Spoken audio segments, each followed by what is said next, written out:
Chapter 1738. What are you waiting for? Get out. Sun Lan wanted to put his sword on the neck of the foot-warming girl. In his eyes, the body that could make a man's heart sway was more humiliating than flirtatious. Even though he was a young man who had never seen a woman naked before, when he saw the feet-warming girl in this state, he felt disgusted and nauseous. Under the orange candlelight, his body looked like a white-skinned domestic pig that had been scalded by hot water. When he thought of how he saw the logisticians slaughtering pigs in the military camp, he looked at the foot-warming girl with even more disgust. The feet-warming girl was frightened by Sun Lan's unprovoked anger, and she even forgot to shed tears that were rolling down her cheeks. She was the housekeeper's most beloved daughter. Before Sun Lan came back, she had heard more than once about this eldest son from her father. Everyone in the mansion knew that Sun Lan loved the noblewoman Qiguan Jinghui. This noblewoman had a high chance of becoming the future legal wife of the mansion. Qiguan Jinghui's daughter had a good temperament and Sun Lan was a generous and kind husband. If she became his concubine, even if she was a foot-warming girl without a title, once she was taken in, she would have a good life in the future. Even if Sun Lan didn't love her, the person in charge of the mansion was her father. Her life wouldn't be too bad. The father and daughter helped each other, and in the future, they would have a son and a daughter. Neither she nor the housekeeper thought about Qiguan Jinghui's and Sun Lan's opinions. Would Qiguan Jinghui allow her husband to have a foot-warming girl before marriage? She would. After all, she had a good temperament. Sun Lan had followed the army for more than 2 years, and this kind noblewoman occasionally took care of the Sun mansion. Besides, the noblewoman had a high status. Why would she care about a lowly concubine? Which nobleman from an aristocratic family didn't have a woman before marriage? He just didn't have a concubine's child. All the particular families valued the eldest legitimate son the most. They would never have a concubine's eldest son or daughter to embarrass the legal wife. The foot-warming girl didn't want to have the upper hand in childbirth. She only asked Sun Lan to let her have a son and a daughter after the legal wife married and gave birth to the first son. Would Sun Lan refuse angrily? Of course not. There was no reason not to eat a fat piece of meat that was delivered to his doorstep. Moreover, he was young and full of vigor. A virgin chicken could not withstand a woman's teasing. If it wasn't a virgin but an experienced driver, then there would be even less to worry about. He had never expected that Sun Lan would choose to reject him. For a moment, the foot-warming girl was a little confused. Sun Lan's rage skyrocketed until it reached the breaking point. He sneered, "You're not going to leave, are you?" The feet-warming maid opened her mouth to argue, but Sun Lan said to the door, "Come in." "Come in? Who?" While the feet-warming girl was in a daze, the guard who was on guard outside came in with a confused look on his face. No, if the master wanted to pamper a little girl, why did he call the 2 brothers in? Watching the show from the sidelines? Sun Langjun looked rather shy and kind, but he shouldn't have such a weird hobby, right? Or, the little Langjun was a virgin and didn't know how to perform the ceremony of husband and wife? The guard imagined a drama. The feet-warming girl screamed in a low voice and grabbed the quilt to cover her naked body. She suddenly understood why Sun Lan called the 2 guards in. She was so scared that tears streamed down her face. She grabbed the quilt to cover her body with one hand and crawled to Sun Lan's feet with the other. She grabbed his trousers and cried, "Langjun, please have mercy on me. I won't dare to do it again. Please have mercy on me. It's just my first offense. Please don't give me to these 2 people. I know I'm wrong. Please have mercy on me, Langjun." The 2 guards were shocked after hearing that. Did he call them in not to watch the show and give them applause, but to give them benefits? Sun Lan was shocked by the feet-warming girl's actions. No matter how good-tempered he was, he couldn't help but lift his foot and kick the other's shoulder. The kick made her roll on the ground twice, and the other's body rolled into the quilt. When he couldn't see the white flesh, the nausea in Sun Lan's throat was slightly suppressed. He pointed at the feet-warming girl and said, throw her out and let that old thing come and get her. How did these people usually make up stories and slander him? If he continued to stay in the mansion, would it be him and his grandfather who were in charge of the Sun Mansion, or these servants who were in charge? Sun Lan's words burst the bubble in the guard's heart. The two did as they were told. They carried the feet-warming girl, who was rolled into a spring roll, out of the yard. It's freezing outside. It's not good to do this, is it? Garda still had tender feelings for the fairer sex.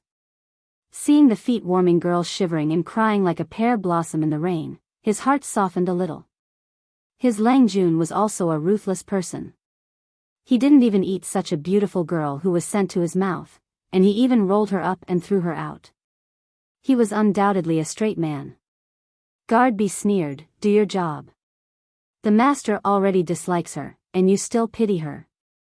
Do you think it's your turn? Is this considered very good? At least she has a quilt. If you throw her into the pond with the quilt, it'll be so embarrassing in this cold weather. That's cruel. The feet-warming girl was really thrown out by Sun Lan. At the same time, he also regretted it. The quilt should be left, the anger subsided, and Sun Lan shivered because of the cold. Even if there was heating in the room, his pajamas were still very thin. Sun Lan grabbed the clothes and put them on. After warming up a little, he began to have a headache about his recklessness just now. Looking at the situation in the mansion, he was afraid that it was as lax as a sieve. There were no servants, and their mouths were probably leaking. After such a mess, when the sun rose tomorrow, he didn't know how this gossip would spread. He scratched his loose bun, and his long hair poured over his shoulders. Sun Lan could only accept his fate and clean up the mess for his recklessness.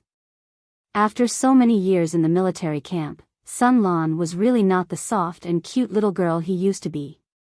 His methods were also swift and decisive.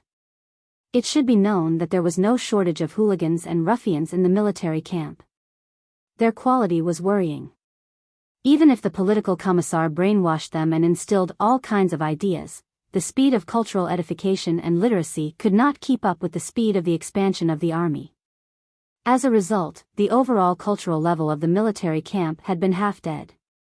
Sun Lan dealt with them all day long. How could he still be a cute little girl who was easy to talk to? Whether it was coercion or threats, in short, he had to let the servants in the mansion know fear and learn to be careful with their words. The best and fastest way was no different from killing a chicken to warn the monkey. Which chicken to kill? Sun Lan sneered. That housekeeper was a good target. When the housekeeper was arrested, he was still chatting with his wife in the quilt and thinking about the future. When Sun Lan's guards rushed in and took him out of the quilt, they followed the clues and arrested the housekeeper's confidants as well. They tied them up and threw them in front of Sun Lan. The housekeeper was still confused. He had worked hard for the Sun family for so long. Even if he didn't get any credit, he still worked hard. Why did Sun Lan treat people who had done meritorious service like this? The atmosphere in the hall was oppressive. Several servants and maids knelt and trembled. Chapter 1739. The butler was forced to kneel for a long time. At first, he begged for mercy on his behalf, but Sun Lan ignored him. He could not continue his one-man show, and his voice slowly died down under Sun Lan's aura. For a moment, only the sound of bamboo slips colliding could be heard. Sun Lan was checking the accounts. The grandfather and grandson had not been in the mansion for the past 2 or 3 years, and the mansion's various expenditure records were done by the butler. Most of the grandfather's salary for the past 2 years went to the treasury, and a small part was used for the mansion's daily expenses and the servants' monthly allowance. However, when Sun Lan sent someone to check, she found that a lot of things were missing from the treasury, and even the salary for the past 2 or 3 years was missing by 20 to 30%. Because the mansion only had the grandfather and grandson, and there were not many servants serving them, Sun Lan could roughly estimate the expenditure at a glance after working in the military logistics for so many years. How could she not know? Someone was greedy, and not only was he greedy, but he was also greedy for his grandfather's salary. Making false accounts was blamed on him? Did they really think that they could embezzle as they pleased just because they never opened the treasury to check? If they did not punish these crafty servants, once the news got out, they would become the laughing stock of outsiders. What was the use of strategizing on the battlefield? If they could even deceive a few crafty servants when they returned to the mansion, what would happen to their reputation? Thinking of this, Sun Lan's eyes were filled with killing intent. All these years, you served us hard, but grandfather and I did not mistreat you, right? Not only did they not mistreat him, but they treated him well. Because of the disaster, grandfather was cold to outsiders, but he treated these people who served him very well. Unfortunately, these people took advantage of him, and could not see themselves clearly. Instead, they treated everything in the master's family as their own. The butler's heart skipped a beat, and he knew that he had messed up. He trembled and said, this old servant was also blinded by lard. The master had already put on such an attitude, and if he continued to be stubborn, he would not be able to get any benefits. It was better to play the emotional card and beg for leniency. In fact, it was not uncommon for a butler to be greedy, but there were not many who were as greedy as him. He was originally just a little greedy.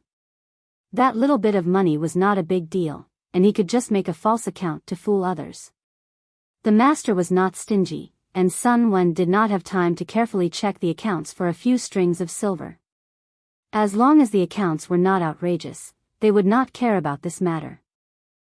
After that, Sun Wen and Sun Lan both left the mansion for 2 to 3 years. Furthermore, the housekeeper had a lot of power in his hands. He could easily get close to the property in the mansion. It was too convenient for him to be greedy.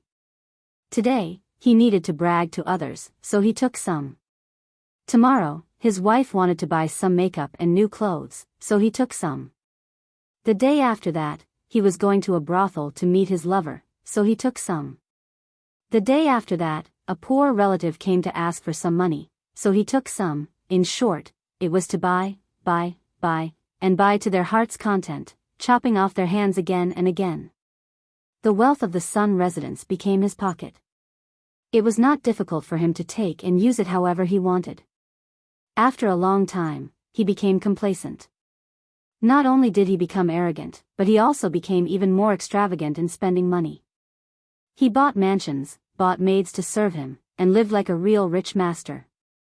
When he sobered up a little and saw the gap in the accounts getting bigger and bigger, he knew something was wrong. The master did not care about the 2 strings of coins, but what if the residents lost a few thousand strings of coins? One had to know that Qiguan Rang, Feng Jin, and a few other important officials had annual salaries ranging from 7 to 9,000 strings of coins according to their positions. Zhang Ping and a few other big shots in scientific research had the highest annual salaries.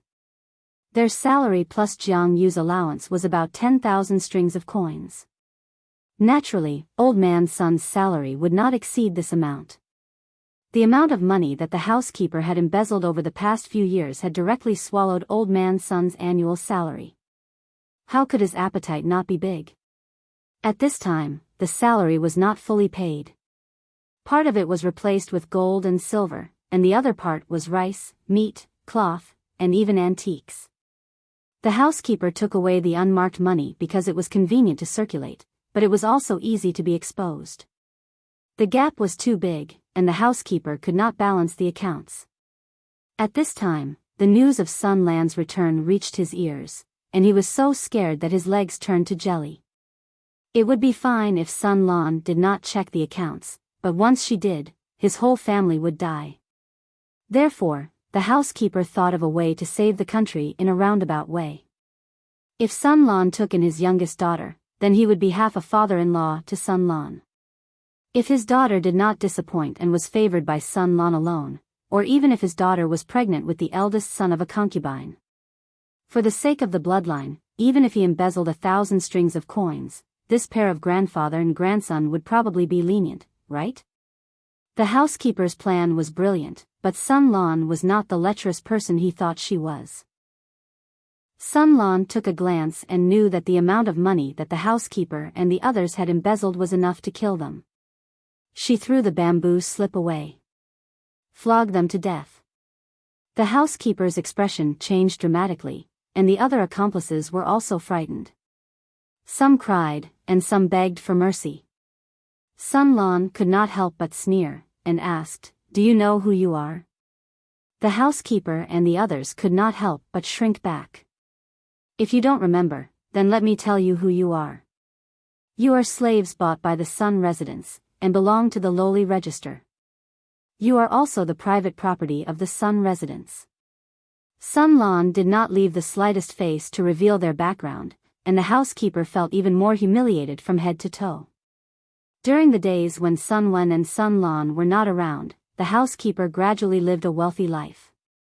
He lived in a mansion bigger than the Sun residence, and the maids and servants in the mansion were several times that of the Sun residence. Gradually, the housekeeper forgot that his birthplace was not a good one.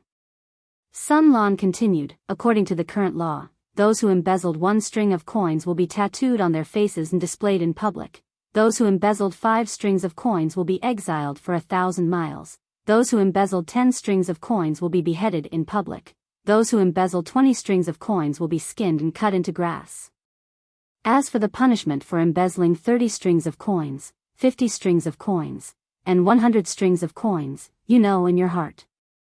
Think about it, as the servants of the Sun residents, how much money and grain have each of you embezzled from the master's family? Your whole family's life is not enough to pay for it. Your children, wives, parents, none of them can escape. In serious cases, you will be exterminated. Who gave you the courage to do such a thing? Are you bullying us because we are weak and can't control you, or do you think we are stupid and easy to bully?" When Sun Lan said these words full of killing intent, the housekeeper sat on the ground as if he was drained of his strength. The others were so scared that they forgot to cry and beg. They had received a lot of benefits from the housekeeper, and the money they embezzled was about 50 strings of coins to 100 strings of coins. Who knew that it would be so serious? The housekeeper suddenly came back to his senses, and cried and begged, "I have really been blinded by lard. Please, Elder Lang Jun, for the sake of our past relationship, let me off this time. I will do my best to serve Elder Lang Jun in the future, and I will never dare to do such a thing again." Everyone wanted to live, and it was scary to think of the way to be beaten to death. Sun Lan looked at their reaction coldly, and suddenly thought of something. "Wait, keep it first." The housekeeper could not help but be overjoyed, but before he could rejoice, Sun Lan's words sent him back to hell. Chapter 1740. The amount of money the servants had embezzled was huge, and it was reasonable to say that they should be killed. However, according to the current laws, even if the servants had committed a crime, they could not be killed. They should inform the authorities to prevent future troubles. Of course, this was only for ordinary rich families. The gentry had a lot of privileges and had developed to the peak before the chaotic times. In addition, the laws were lax during the chaotic times, so they acted even more unscrupulously. If Sun Lan really killed these greedy servants who betrayed their master, outsiders wouldn't come and complain about what was wrong here. Therefore, Sun Lan subconsciously said something like beating them to death. But when the guards were about to drag them away, he suddenly realized that something was wrong. Grandfather was the Lord's important minister, and his reputation was the most important. Even if these servants asked for it, they still had to go through the procedure. Sun Lan remembered his grandfather saying that the Lord valued the law the most, so he probably wouldn't let them do as they pleased. If they accidentally hit the muzzle, it was hard to guarantee that they wouldn't become the target of the Lord's prestige. The other feudal vassals might give some face to the important ministers, but it was hard to say for his lord. Although Sun Lan was young, he wasn't a hothead, so he had more considerations. He waved his hand and said, "Tie all these people up. Kill anyone who dares to escape." The housekeeper immediately felt that his life had turned gray. Tears and snot flowed down his face as he wailed for mercy and played the emotional card. However, Sun Lan didn't even frown. This made everyone realize that the Sun Lan before them was no longer the innocent boy who was so soft and cute that he would be shy when he spoke. Although he hadn't reached the crown yet, he had a dignified manner that many adult men didn't have. He was only worried about one thing now. If he went to the authorities, this scandal in the family wouldn't be able to be hidden. However, fortunately, he knew a few elders. If he secretly talked to them tomorrow, they should be able to settle this matter. He couldn't blame his grandfather for not being strict and lax in governing the family and ruining the old man's reputation, right? Because of this incident, Sun Lan's plan for the next day was completely disrupted. After he dealt with the greedy servants, beat the servants with dirty mouths, calculated the specific amount of embezzlement by the housekeeper and others, and redid the accounts, a day had passed. The nearby neighbors were all his grandfather's colleagues. Such a big matter in the mansion couldn't be completely hidden from their eyes and ears. Sun Lan planned to prepare some small gifts to pay a visit to the residents and build a good relationship. At the same time, she wanted them to keep this matter a secret so that no one would lose face. It was already the third day when he finished his work. When Sun Lan finally had some free time, she realized something that she had been wronged about. He didn't hide the news of his return. A few of his classmates who were close to him knew about it, but Jinghui didn't come. Could it be that Rong Li's jinx was right? Had Jinghui forgotten about her and taken a fancy to another flirtatious guy? Sun Lan felt uneasy, but she also knew that it was useless to hesitate. Only by taking the initiative would there be hope. He then specially prepared a generous gift to visit Qiguan's mansion. The reason was also ready-made. He had followed the army for 2 years and Qiguan Rang was equivalent to half a teacher to him. Qiguan Rang had benefited him a lot. Now that he was back, no matter what, he had to take care of Qiguan Rang's wife and the others on behalf of him. Seeing his teacher's wife, and at the same time, he could also see his childhood sweetheart whom he had been thinking about day and night. Wonderful, wonderful, beautiful. When she arrived at Qiguan's mansion, Sun Lan keenly noticed that the atmosphere in the mansion was not quite right. She subconsciously restrained the impetuous and joy in her heart. I haven't seen you for a few years. Auntie is more elegant than before. This is a little toy that I got by chance. I gave it to my younger brother to play with. Every son-in-law had to please the mother-in-law. If the father-in-law was too difficult to deal with, then he would take a roundabout way to deal with the mother-in-law. Qiguan Rang's wife was born in the Wei family of Hejin County. She was the eldest daughter of Lu Shi's teacher, Mr. Wei Yuan. After she married Qiguan Rang, the couple had a harmonious relationship. Even though they were not together for many years, this wife never had any complaints. Instead, she took care of the small house in good order. She was gentle and gentle. She was also very patient and loving in educating her children. Sun Lan lost his mother at a young age. She respected this wife very much. Facing her always felt like facing her own mother. This time, Sun Lan not only prepared a gift for the little fellow in the mansion, but he also prepared a generous gift for his future mother-in-law. Since you're already here, why are you giving me these empty gifts? Qiguan Rang's wife looked slightly haggard. Between her brows, there was still some worry that had not dissipated. However, she still cheered up and smiled at Sun Lan. Sun Lan was suspicious. However, he did not ask rashly. If Qiguan Rang's wife was worried about the mansion's private affairs, Sun Lan, as an outsider, would offend her by asking. The two chatted for a while. The content of the conversation was about how they had been all these years. Sun Lan took the opportunity to lead the topic to Qiguan Jinghui. Qiguan Rang's wife's raised lips stiffened. Her worry deepened. From this, it could be seen that Qiguan Rang's wife was mostly worried about Qiguan Jinghui. Sun Lan's heart skipped a beat. His right hand on his thigh suddenly tightened. He hurriedly asked, could it be that something happened to Jinghui? Qiguan Rang's wife wanted to say something but stopped. Sun Lan kept asking, and Qiguan Rang's wife finally told him the truth. Qiguan Jinghui had a conflict with someone in the academy. Her left hand was broken. The headmaster of the academy ordered her to reflect at home for a month. Sun Lan's heart skipped a beat when he heard this. Jinghui, her left hand was broken? Who did it? Sun Lan's first reaction was to bring people to fight back. He even hit a girl. That bastard's whole family was asking for a beating, right? Qiguan Rang's wife was choked by Sun Lan's words. Shouldn't the normal reaction be to ask about the reason for the conflict? Listening to Sun Lan's words, he wanted to get back at her without distinguishing between right and wrong.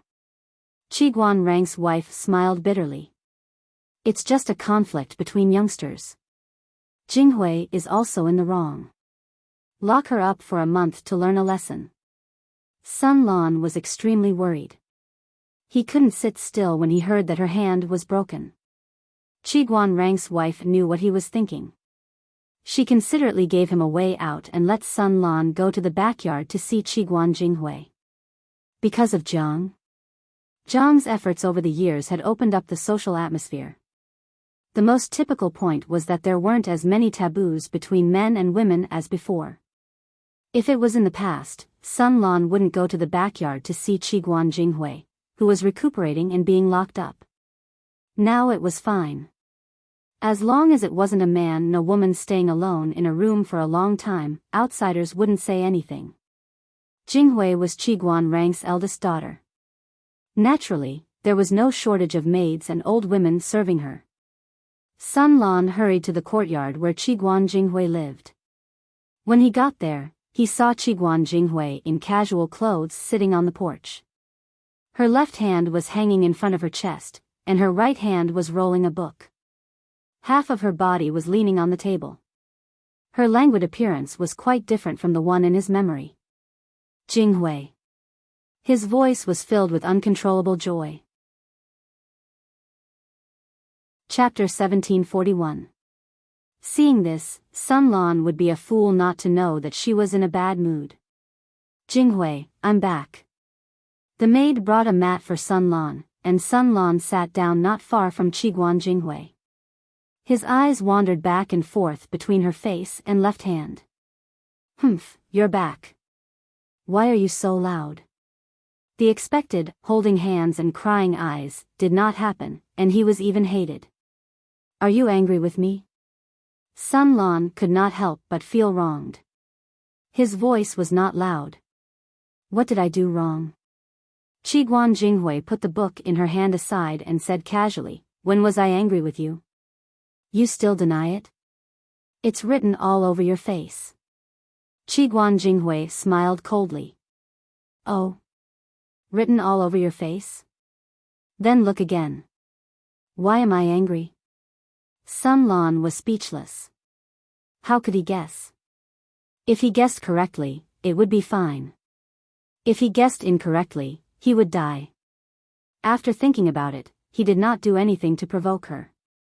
Unless, the foot warmer? Qiguan Jinghui said, you guessed correctly, but there's no reward. Sun Lan was not around. For the sake of her childhood friend, Qiguan Jinghui occasionally took care of the Sun residents. However, the servants' hearts had been raised wild.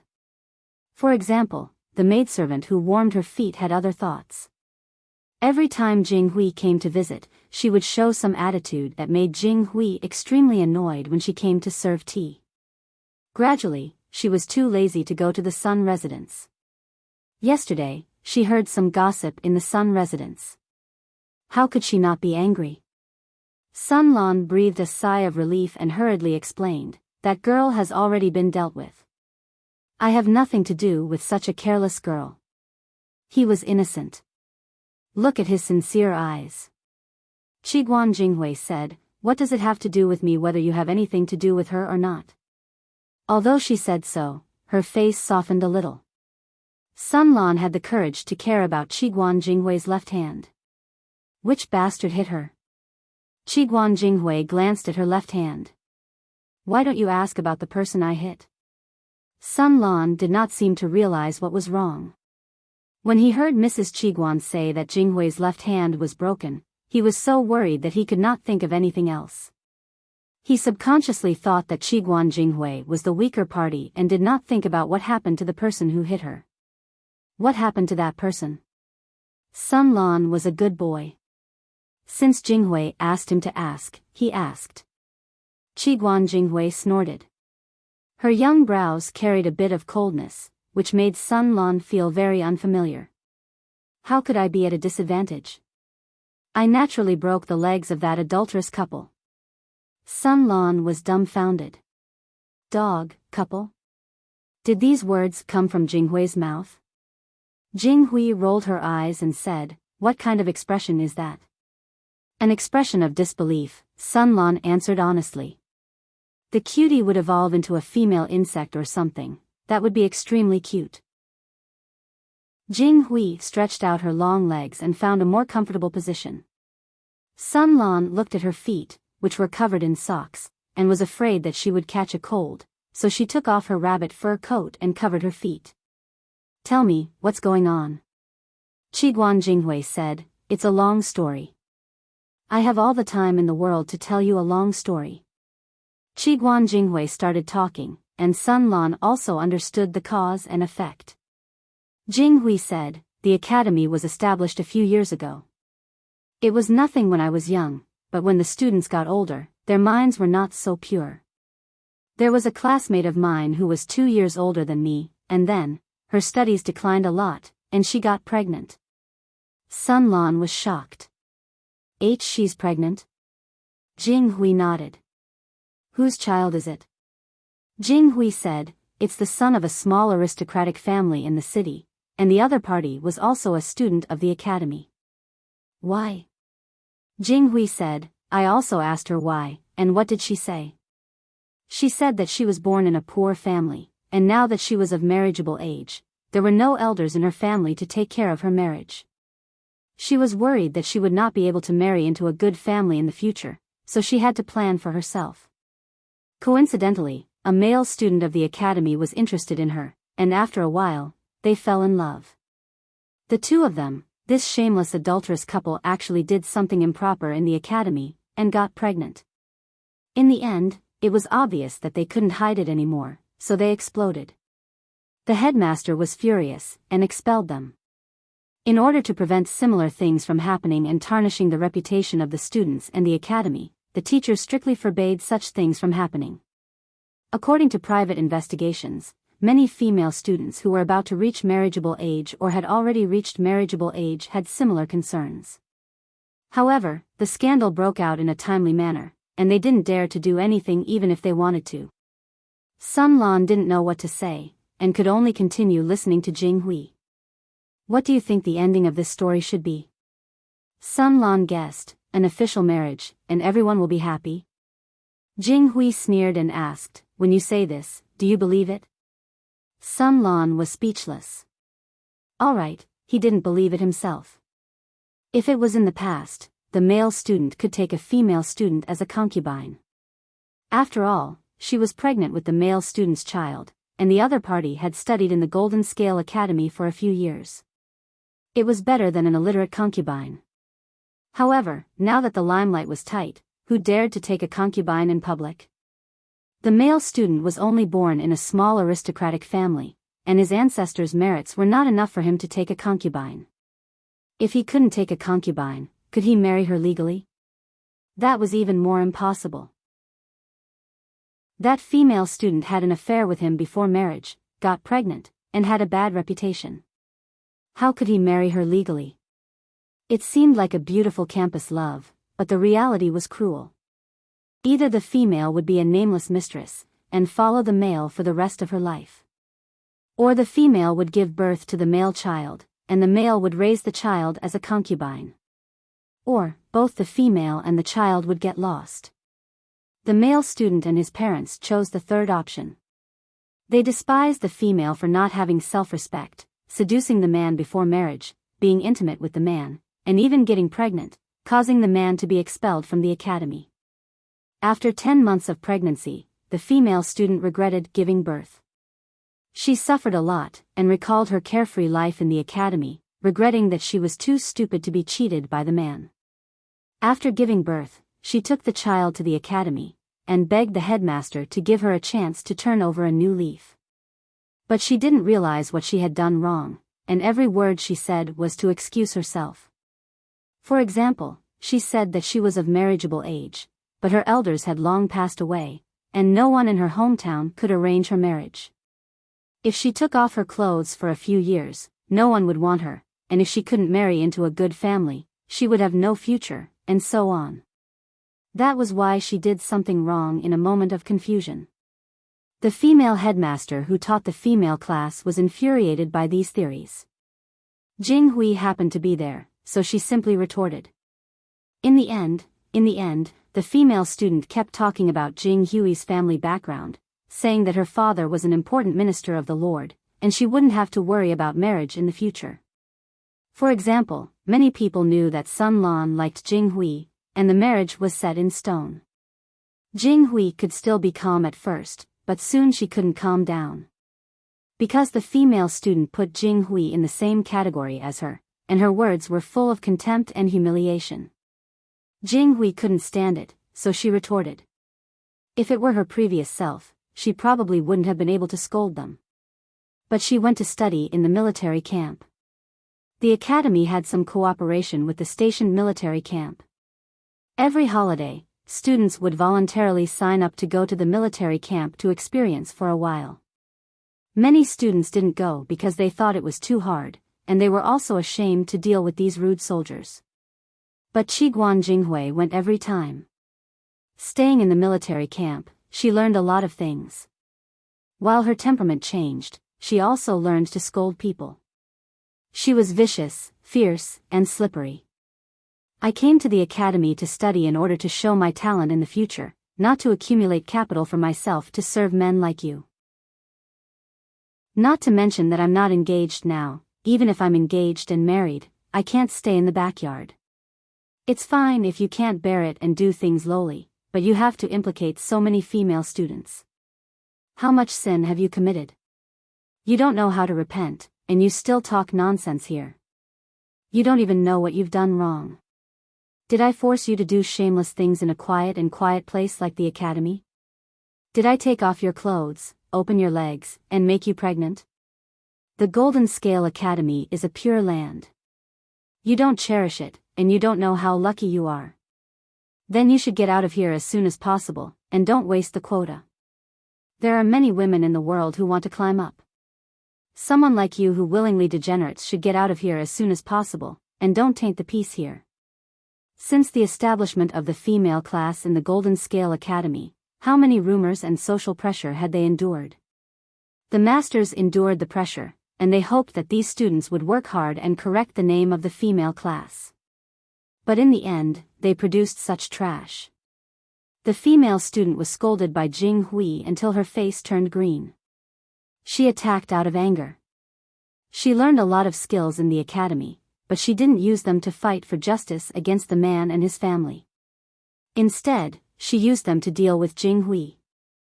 In terms of martial arts, Jing Hui couldn't beat them. However, she was popular in the class, had high prestige, and had many helpers. After a moment of chaos, the bones in Jing Hui's left hand were broken, and the female student's leg was broken. After that, Jing Hui still wasn't satisfied.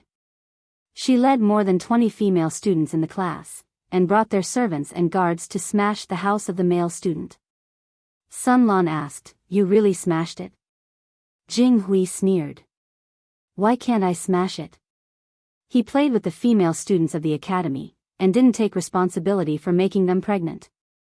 He ruined the reputation of hundreds of female students in several grades. It's already good enough that I only smashed their house. Doesn't he rely on his power? Then let him have a taste of being suppressed by a stronger power. Even if the sky falls, my father will bear it. Even if the Duke of Lanting finds out, he won't really blame me. Sun Lan was speechless. Jing Hui said, "This matter shouldn't be solved in private. Hiding it will damage the reputation of the female students of the academy. It's better to be high profile, arrogant, and open for the world to see.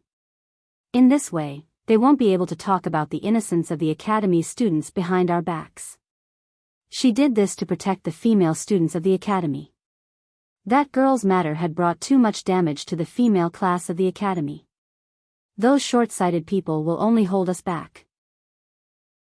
If you expect them to give face to the female monitor, you might as well do it yourself. Jing Hui suddenly thought of something.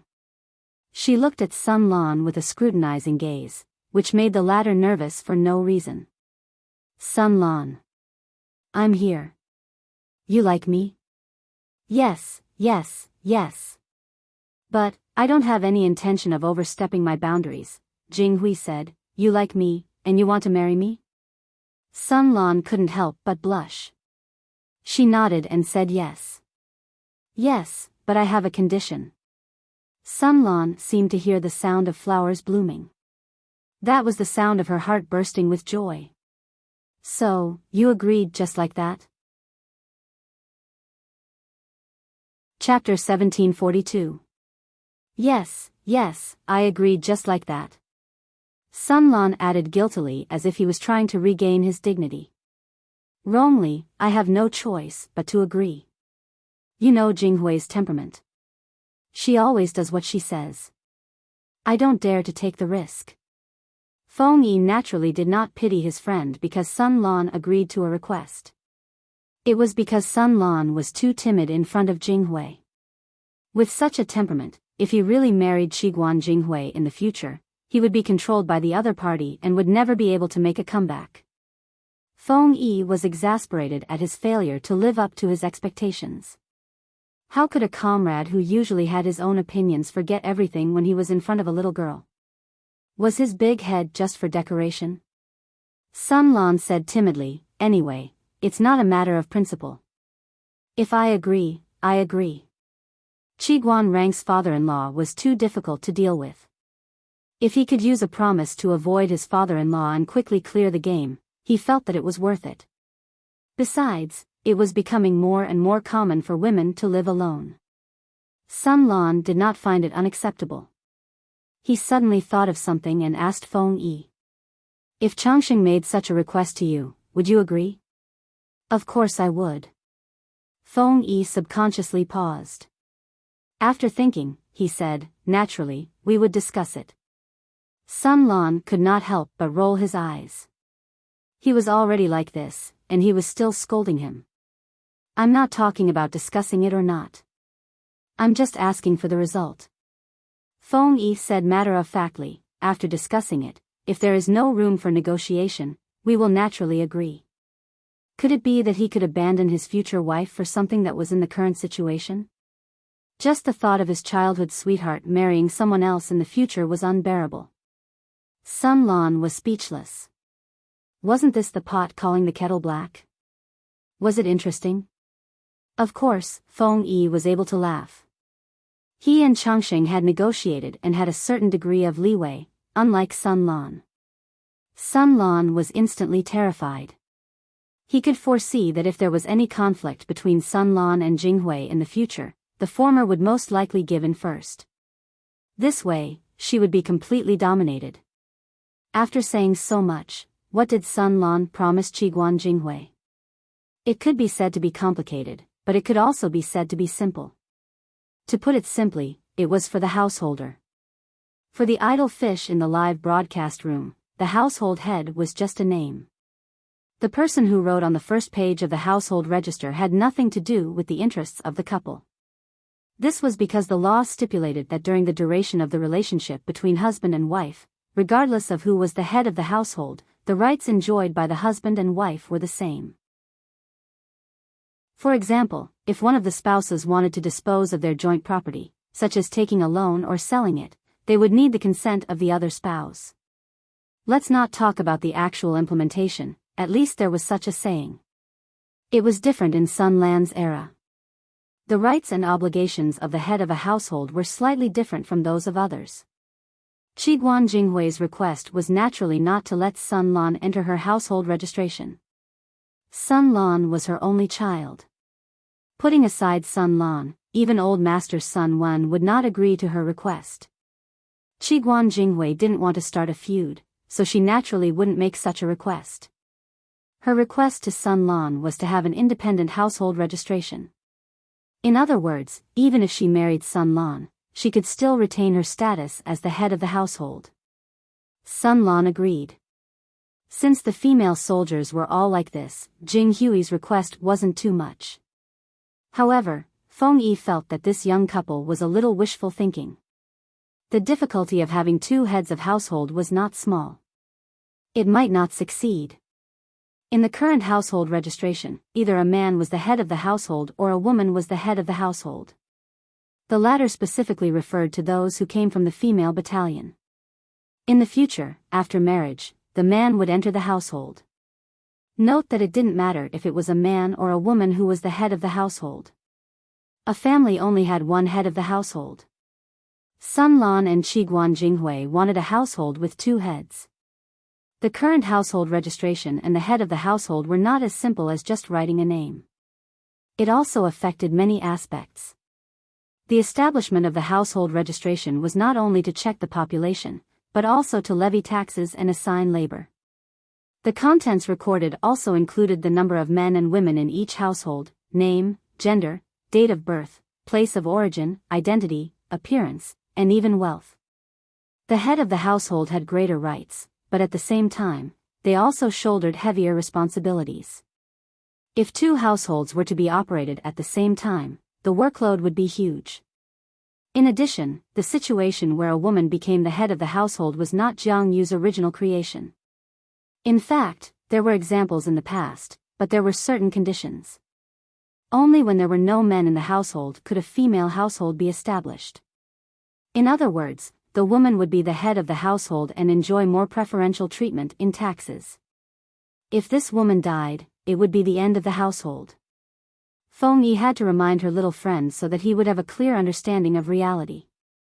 For the time being, I don't know if the Lord's implementation of female households is a temporary measure or a long-term plan.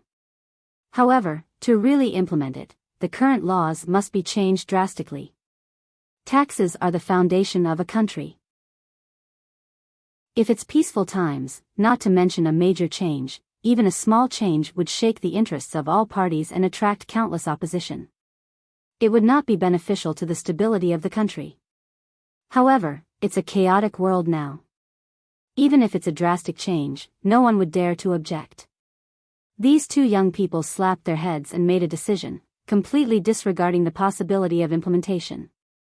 Feng Yi was not them. If the existence of female households is recognized on a large scale, but the preferential treatment for female households is not exempted, many people will definitely take advantage of this loophole.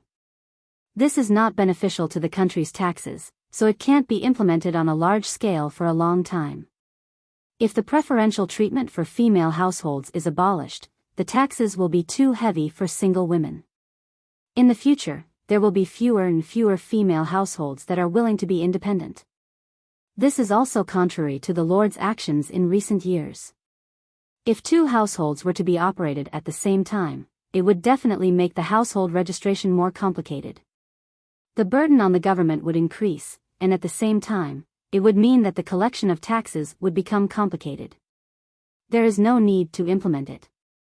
If it were to be implemented, it would definitely affect the whole body. It all depends on whether the Lord is willing or not. Feng Yi told them what she was worried about so that Sun Lan and Sun Lan could be mentally prepared. When Sun Lan heard this, he also calmed down. According to the current tax collection methods of the Xia dynasty in Dongqing, there was a close relationship between household registration, population, and land. If the population did not change, but the household registration increased and became complicated, it meant that the tax collection and labor would also become complicated. Then what should we do? Sun Lan frowned. He had already agreed to it. If it couldn't be implemented, how was he going to explain? If only he was to be the head of the household, Jinghui would not agree. If only Jinghui was to be the head of the household, his grandfather would not agree. If both of them were to be the head of the household, the government did not have such rules and regulations, most likely they would not agree as well. Sigh, he just wanted to get married. Why did he have to face such a difficult problem? Changxing didn't give me this difficult problem. I don't have to worry about it. Feng Yi covered her face with her fan and smiled. You ask me, how would I know? Sun Lan was speechless. Chapter 1743. Rongli, how can you bear to do this? Sun Lan looked at his good friend pitifully. They said that they would be together forever. Why did he kick him out of the car halfway? Feng Yi said, I really can't help you with this. Let me give you a suggestion. Write a letter to Old Man's son or military counselor Qiguan. Seeing that his good friend wanted to smooth things over, Sun Lan had to show his trump card. He turned around and prepared to find Jinghui. Feng Yi raised his eyebrows. He subconsciously felt that Sun Lan was not that easy to deal with. He asked, Lan, where are you going? Find Jinghui. Let Jinghui talk to Changsheng. If Changsheng was also provoked into rebellion and asked the same question to Feng Yi, wouldn't Feng Yi become his brother in trouble? By then, he would like to see how Feng Yi would be able to stay out of trouble. Seeing that he was about to leave, Feng Yi hurriedly reached out and grabbed Sun Lan's hand. He said gloomily, Are you trying to die with me? Sun Lan stopped and smiled. Isn't a good brother supposed to share blessings and misfortunes together? It did not make sense for Sun Lan to be so worried about this matter, but Feng Yi was enjoying it. It was too unfair. Feng Yi was speechless. To hell with share blessings and misfortunes together. He did not expect Sun Lan, this thick-browed and big-eyed fellow, to have such a sinister intention. Rongli, are you going to help me or not? Sun Lan stared at him with his bright and harmless eyes. Feng Yi scolded him in his heart. Sun Lan was different from Old Man Sunday. He was good at pretending to be weak. He was sure that Feng Yi could not do anything to him. I really owe you. Feng Yi sighed. After all, they were classmates and friends for many years. It was not his style to stand by and do nothing. As the saying goes, one would rather tear down 10 temples than ruin a marriage. Sun Lan had been thinking about Qiguan's eldest wife for many years. He could not let him be a single dog forever. Sun Lan smiled. Rongli is indeed righteous. If not for his upbringing, Feng Yi really wanted to roll his eyes to express his inner feelings. What was righteousness? If it was not for Sun Lan, this shameless fellow, threatening him with both carrot and stick, he would not have gotten on this boat. Rongli, tell me your idea. Feng Yi was the most outstanding youth of this generation, and Sun Lan had high hopes for him. He would definitely have a way. Method? He had to write a letter to his lord to find out what she was thinking. Otherwise, if we act on our own, your grandfather and my father won't be able to handle the consequences. Feng Yi said, although Jinghui only wants to retain her position as the head of the household and not be confined to the inner courtyard in the future, it seems to be a simple request with no problems, but it involves many things that we can't touch. We can't solve it. Sun Lan was speechless. He did not expect that the solution Feng Yi mentioned was to look for the elders. Previously, it was his grandfather.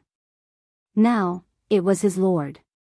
After all, he was the grandson that Old Man's son had cultivated for many years. Sun Lan also had a sense for politics, but not as keen as Feng Yi. Testing the lord's intentions? Sun Lan said, if my lord intends to promote female households in the long run and support women, having 2 heads of household in a family might be the root of the problem. However, the implementation of 2 household heads would also involve issues such as taxation and population inspection. Only by solving the problem at the root could everything be achieved. If my lord is willing, our questions will definitely receive a response. On the other hand, if my lord doesn't make a statement, it means that there will be other changes to the female households. It could be further improvements, or it could be a temporary solution.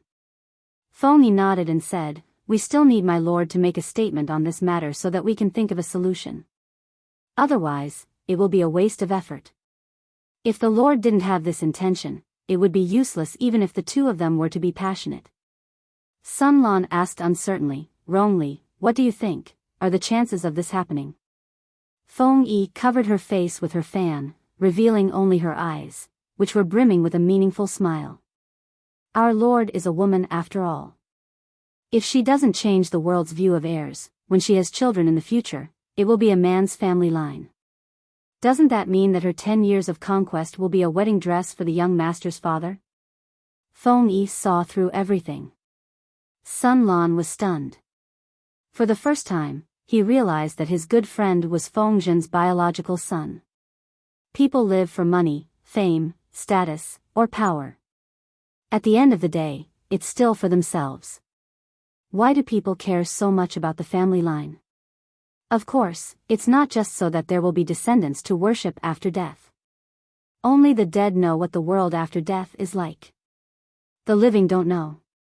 Another important reason is to pass on the torch. The fruits of a lifetime of hard work would naturally be passed on to her own children. There were also differences between close and distant children, like the palm and the back of the hand. If the world thought that male heirs would continue the family line of the man, then everything the Lord had in the future would be passed on to the male heirs. In the eyes of the world, wouldn't it be a wedding dress for someone else? Even if the children were her own, she still wouldn't feel good about it. Sun Lan said, "My lord is not such a fool. How could her thinking be so narrow-minded?" Feng Yi sighed and said, "Why are you scolding yourself?" Sun Lan choked and suddenly thought of something. Her face turned green. Feng Yi said, "This is not the thinking of a fool.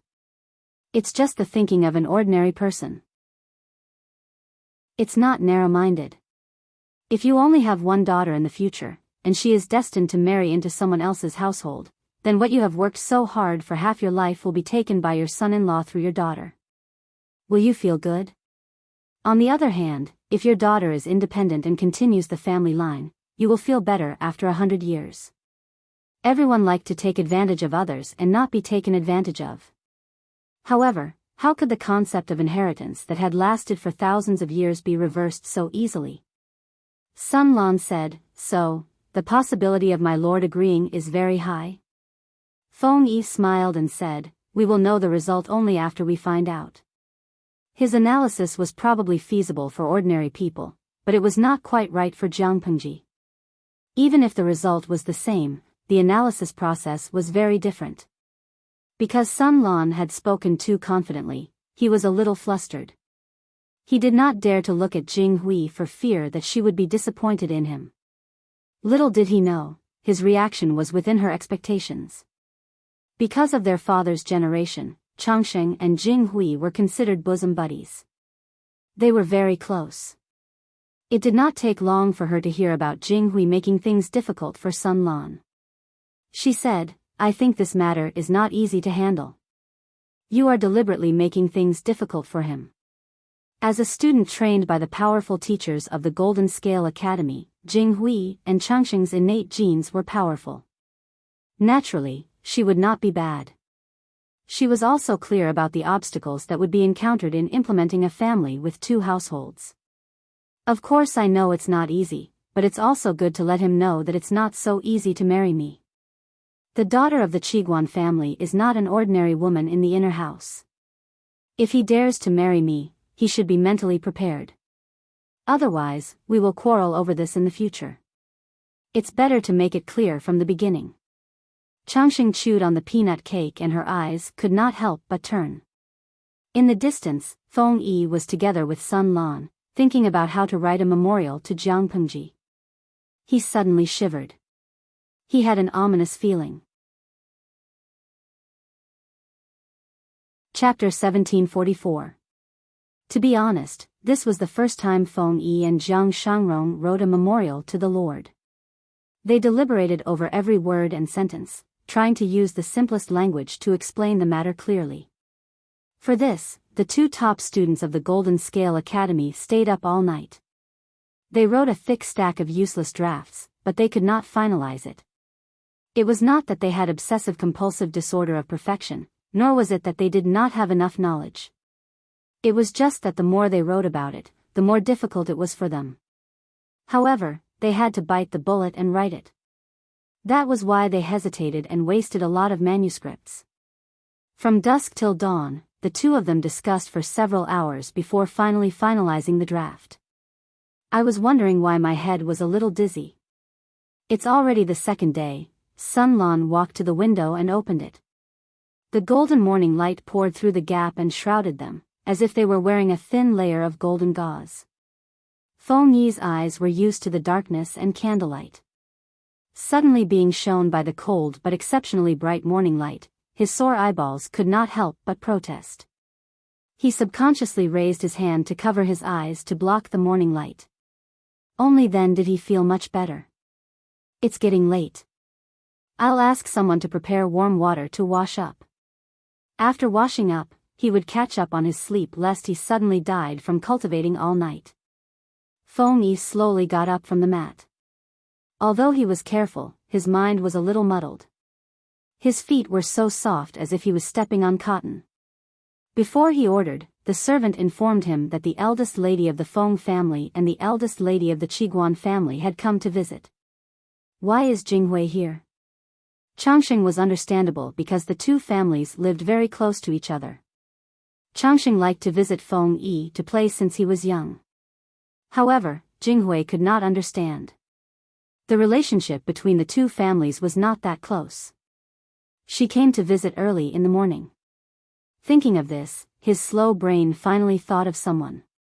Feng Yi turned his gaze to Sun Lan, who was immersed in cultivating. Her reaction was even slower than his. She was still in a state of confusion. He thought that he knew the main reason why Qiguan Jinghui suddenly came to visit. Wash your face. Don't go out to meet people with an oily face and dull eyes. Even though they were so familiar with each other, the young man still did not want the woman to see his oily face and unwashed eye sores. Even if these two were handsome young men, which young man who could make a young girl yearn for love hadn't been carefully groomed? Brother Rongli, I'm here to find you. Cheerful voices drifted into the room, dispersing the originally heavy atmosphere, as if injecting vitality into the air.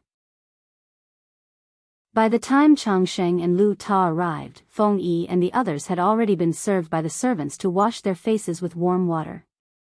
When the warm and steamy towels touched their faces, they quivered and their muddled minds became slightly clearer.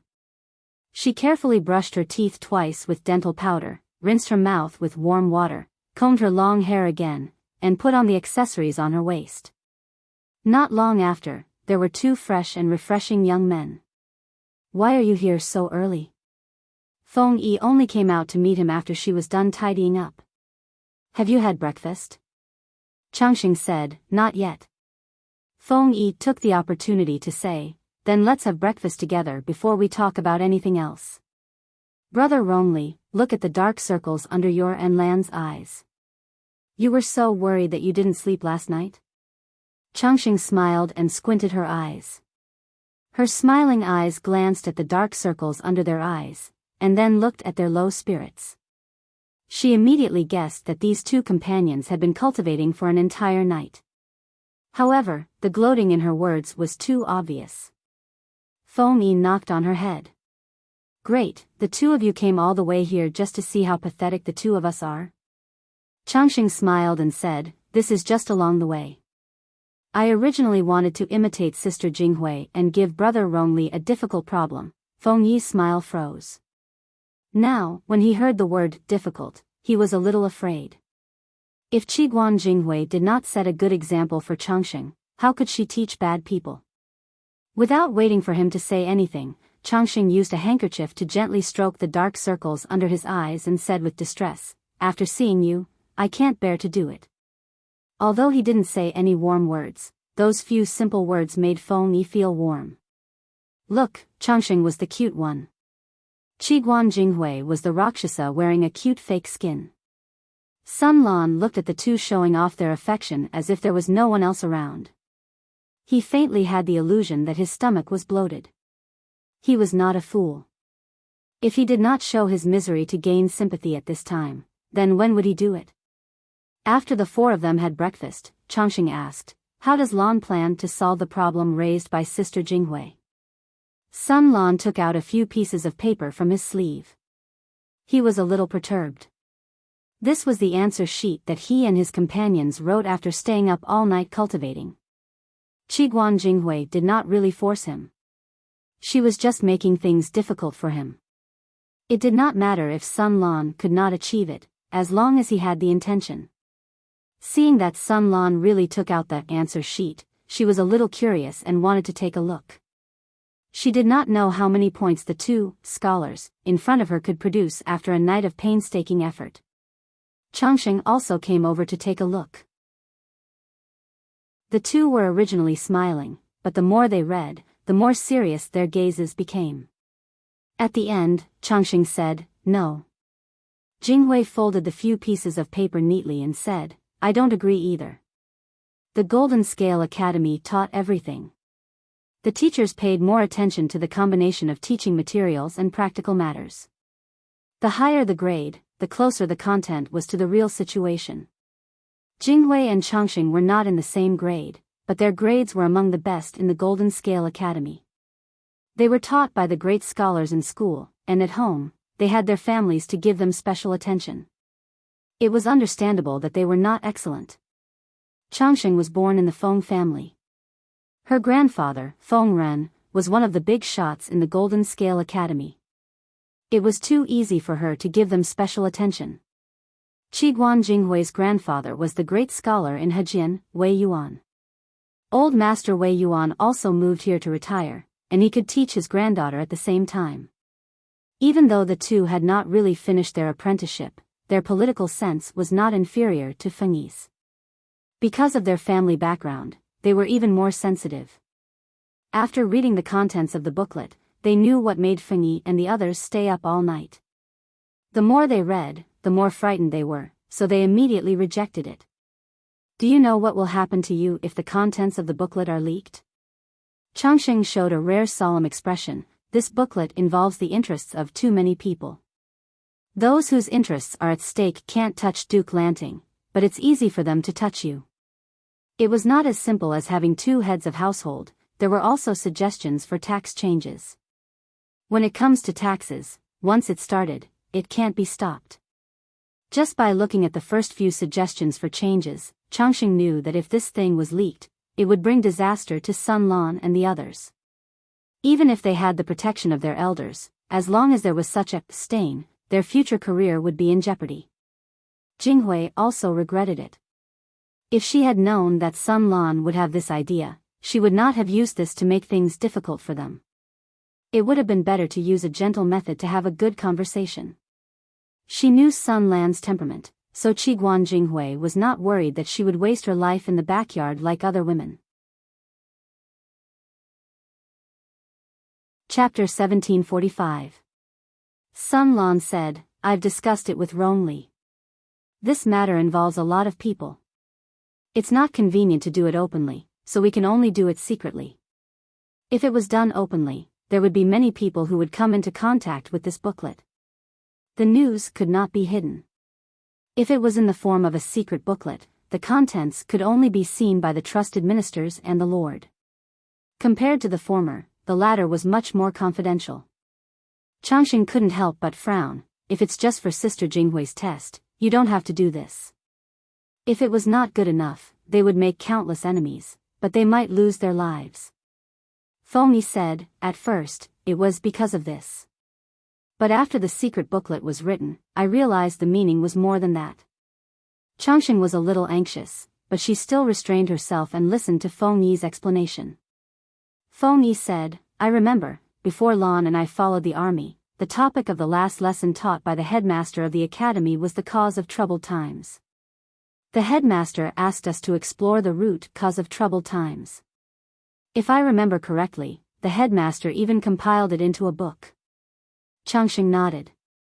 She was also a senior student, and the content of her studies was more relevant to current politics. She had also taken similar courses. Feng Yi continued, "I remember that many of my classmates said that the royal family was greedy for the desolate silver, and that it was their fault that caused the world to be in chaos. Some said that the officials were in cahoots with each other, causing the common people to suffer. Some even said that natural and man-made disasters occurred frequently, causing the common people to turn into mobs. Dongxing was like this, Nanxing was like this, but is the answer to this question so shallow and simple?" Changxing said, "Of course not.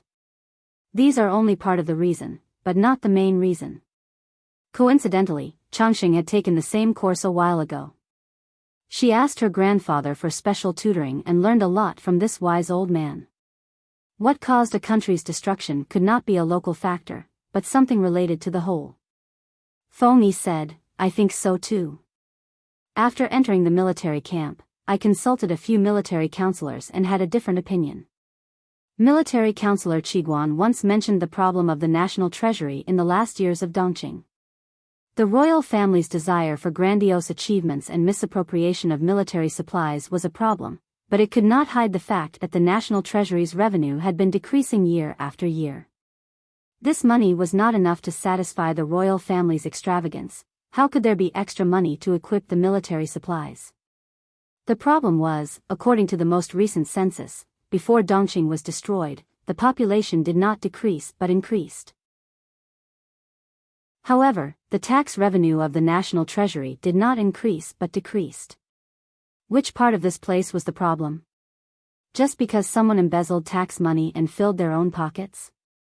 How could it be so simple? Changxing said, Brother Ronli, it's not that we haven't thought about it, but no one dares to make a move. Changxing had naturally thought about what Feng Yi said. Under her grandfather's guidance, she also analyzed a lot of the content. Even if his understanding wasn't as deep as Feng Yi's, his general direction was correct.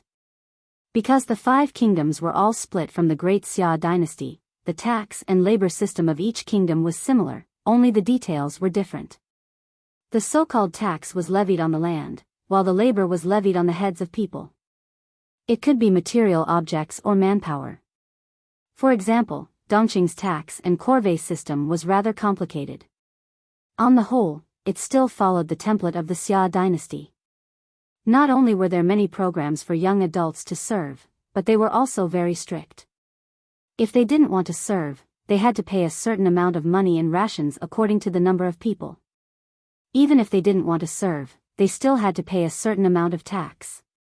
There weren't that many types of taxes, but it was still very deceptive. The land tax was based on a certain percentage of the average output of the occupied land. What did it mean to occupy land?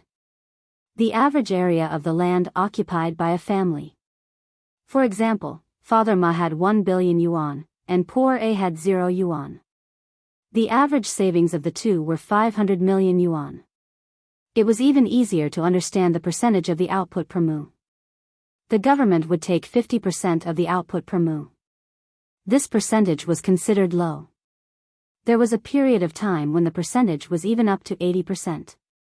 In other words, the government would take 50% to 80% of the harvest of a farmer's hard work for a year. The remaining 20% would be given to the people. This 20% had to be deducted from the family's head tax and other miscellaneous taxes. This little amount of rice was not even enough to fill their stomachs, not to mention handing it over to the government to exempt them from the heavy labor. If the labor was levied on your family, then you had to obediently hand over the people. Of course, these indicators were for ordinary people and aristocrats who had special privileges. They could reduce taxes and be exempted from the labor. A little bit of it could be dealt with. In the early days of the founding of Dongqing, ordinary people did have a lot of fertile land in their hands. The occupied land was not too excessive. However, natural and man-made disasters could not be predicted by human beings. Many lands were resold to the aristocrats at a low price by the people. The aristocrats and other higher-ups obtained more land from the people to achieve the goal of annexation. The land in the hands of the people became less and less, but the taxes collected based on the occupied land did not decrease. In layman's terms, the income was low, but the taxes paid were not low. This meant that the people received less money. As time went by, the people could not bear the burden. More and more people sold themselves to the aristocrats as serfs or farm laborers to fight for a living. After the land annexation, the aristocrats had more and more land in their hands. However, as a privileged class, the actual number of land they owned was much larger than the theoretical occupied land. This meant that the more land they had, the more tax-free land they could get, and the higher their income. Not only that, but the aristocrats could also use their privileges to reduce taxes that were already low. The poor people became poorer, and the rich aristocrats became richer. The number of people who paid taxes decreased, and the number of aristocrats who paid taxes did not increase. The overall revenue of the national treasury naturally decreased. In addition to the embezzlement of taxes by various local governments, it would be strange for the national treasury to have a high revenue. There was no money in the national treasury. It was so poor that it could not even pay the salaries of the officials. The country was doomed. The situation in Dongqing was not that bad, but the royal family was too extravagant. They dug their own graves. Chongqing remembered the words of the academy's master, Master Qingjing, taxes were the foundation of a country. Those hypocrites who said that money was like dung should go eat dung. Not to mention the distant past, just the rise and fall of the dynasties of a few countries in recent times showed the importance of the national treasury's taxes. If this was to be changed, the conflict between Jiang Pengji and the aristocrats would become more intense. Whether the east wind prevailed over the west wind, or the west wind prevailed over the east wind, the bastard who proposed the tax reform would be dragged out to be sacrificed to the heavens. Chongqing looked at Feng Yi, her eyes full of struggle. Don't worry, I know what I'm doing. Feng Yi knew that Chongqing was worried, so she said gently, my lord will not be unaware of the stakes. She is also an elder who watched me grow up. If she really wants to punish someone, she will not punish me and Lan, who are still wet behind the ears. To put it bluntly, he and Sun Lan were still not enough. If there was really a reform, it would most likely be to plot against some unlucky aristocrats and use their entire family to sacrifice to the heavens. Chapter 1746. Feng Zhen could never have imagined that his well-behaved and precious son would unexpectedly dig such a big hole for him at such a critical moment. At the moment, he was still on the road. From Nanqing's Ningzhou to Dongqing's Wanzhou, the two places were very far apart. Feng Zhen and his group had been on the road for more than a month, and their bones were about to break from the bumpy ride. In addition to the fatigue from the long journey, Feng Zhen was also not used to the temperature in the north and south. Nanqing's cold was cold and damp, so cold that it made one's bones shiver. Dongqing's cold in winter was an overwhelming snowstorm, so one had to be fully armed just to go out. When they arrived in Wanzhou, it was less than a month before New Year's Eve. Most people were cooped up at home for the winter, so there were very few people on the road. It was freezing outside, but inside the carriage, it was warm and cozy. Inside the carriage, the two scholars, Feng Zhen and Qian Su, were fully armed. They wore brocade hats and marten coats, and carried warm hand warmers in their arms. Qian Su was a southerner who grew up in a warm and watery place. When had he ever seen such heavy snow in the north? At first, he was a little excited, but after a while, the novelty faded, leaving only worry for the people in his heart. The snow is so thick, I don't know how the people will survive this winter. Although it was said that snow meant a good harvest, if the snow was too heavy, it would be a snow disaster. The quality of the people's houses was not good, so every winter, countless houses would collapse under the weight of the snow. Without shelter from the wind and rain, how would they survive such a cold winter? Qian Su's brows were dyed with worry.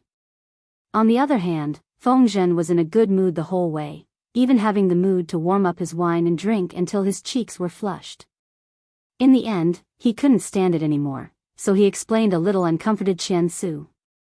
Didn't you notice that along the way, we didn't see a single corpse on the road? They didn't even see many living people, let alone corpses frozen to death outside. The snow on the official road, however, was swept clean. Feng Zhen flattered his lord and said with a smile, my lord is lenient and treats the people very well. How could you let them not survive winter? This year's snow wasn't too heavy, and the people already have a plan to deal with it. Even if the houses that the commoners live in are crushed by the snow, the government will arrange for them to take refuge. They will only return after the houses are repaired. They won't let anything happen to them. Feng Zhen smiled and said, you'll know once you enter the city. Actually, even without entering the city, Qian Su knew that her worries were unnecessary. After entering Wanzhou, Qian Su discovered a very strange phenomenon. There were always villages near the official roads, and the houses in these villages were all neat and tidy, as if they were twins from a mother's womb. One had to know that the houses in the villages of the commoners were built in all sorts of styles. Not only were they ugly and of poor quality, but their locations were also messy. However, these villages were different. They were neat and tidy, and it was comfortable to look at them. Not only that, but he also saw people climbing up to the roofs to clear the snow. The distance was a little far, so he couldn't see the appearance of the commoners clearly. However, he could see that they were wearing thick clothing that was enough to ward off the cold. Fengzhen explained to him, the villages near the official roads were all built by the government after they recruited refugees. Most of the commoners are refugees, and some of them are people from deep in the mountains. The government made the decision to move them down from the mountains. They were built near the official roads to make it easier for them to transport grain. With the official roads extending in all directions, the commoners could transport the agricultural products that they had accumulated at home to other places to sell. This place wasn't far from the mountains, and there were farmlands that the commoners could cultivate and be self-sufficient here. Of course, the maintenance of the official roads was also undertaken by these villages in turn. For example, when there was snow in winter, each village would be responsible for clearing a section of the road. After the winter, the government would allocate a certain amount of money, grain, or various kinds of spring planting to the commoners in these villages. Qian Su said, "It's hard to leave their homeland. Would they be willing to leave the place where their ancestors have lived for generations?" At first, there were indeed some commoners who weren't willing. They even suspected that there was some conspiracy behind it, Fengzhen said with a smile. Dongqing has also experienced many years of war, and the commoners have suffered greatly. The government moved them, changed their houses, gifted them with fertile land, spring planting, farm tools, and cattle. Who would really cling to their old place and refuse to move? As long as some people in a village become rich, the others will be moved no matter how stubborn they are. Our Lord has a kind heart, and these commoners aren't ungrateful. Apart from a few trusted subordinates, no one knew of Jiang Yu. Ji was playing a big game of chess. After hearing this, Qian Su agreed with Fengzhen's explanation. Ji was indeed a kind and wise ruler. He had expended so much manpower, resources, and money just to let the commoners live a good life and live in good houses. It was truly rare. Many feudal lords only knew how to develop themselves and squeeze more capital from the commoners to fight for the world. It was rare to see a feudal lord who was willing to sacrifice his own interests to benefit the commoners. The more Qian Su understood Ji, the more she felt ashamed of her past self. Prejudice was really unbearable. After hearing Qian Su's words, Fengzhen smiled but didn't say anything. Jiang Yu? It was true that Ji was benefiting the commoners, but this construction plan wasn't just for the commoners. Because of the chaotic times, many commoners couldn't register for household registration at birth. They were considered unregistered residents, and without a household registration, there was no way to conduct a census. Without accurate population statistics, how would tax laws be enforced in the future? Moving the commoners to a fixed village, counting the population, and arranging household registration was not only for the benefit of the commoners, but also for unified management of the commoners and to ensure social security. These houses weren't given away. They were still rented to the commoners at a low price to encourage the commoners to produce and create value. Then, they would buy the permanent residency rights of the houses from the government. This was an invisible demographic dividend. In Wanzhou, such villages could be found everywhere. These villages were all built around arable land and roads built by the government. There were at least 40 to 50 households in a village, and at most 100 households in a village. Of course, these constructions weren't completed overnight. Basically, every village had to be repaired and a group of people moved in. At first, the commoners weren't very willing. Later, they all stretched their necks and hoped that it would be their turn. The wheels of the cart continued to roll forward. Before long, they saw the tall and majestic elephant Sunday. It wasn't very fitting to say that it was a county. The permanent population here was even greater than that of the largest state capital, and the city was constantly expanding. Of course, these expansions had their own rules and regulations. After entering the city and seeing the neat and tidy houses in the city, Qian Su once again fell silent. If he knew that there was a word in this world called obsessive-compulsive disorder, he would probably understand how he felt. Whether it was village construction or city construction, was the person in charge's obsessive-compulsive disorder at an incurable late stage? The houses had to be neat and uniform, and the decorations on the eaves had to be exactly the same. There couldn't be a single difference in the architectural specifications. Even the green bricks on the ground had to follow a certain pattern. Because Jiang Ji had recommended the method of making green bricks at the Huangshui conference, many of the feudal vassals had gone back and started to work on it. However, they had ended up in a mess, and the green bricks weren't very beautiful and neat. But Elephant's son was different. Chapter 1747. Qian Su's idea wasn't unreasonable. Xiangyang had a set of strict rules and regulations. Even an illiterate person could understand them.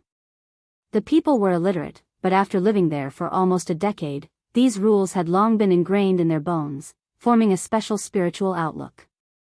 After Qian Su entered the city, she felt like she had accidentally entered a paradise. The layout of Xianyang was different from other cities. People had their own roads, and carriages had their own roads. Therefore, the roads here were exceptionally wide, enough for 5 carriages to travel side by side.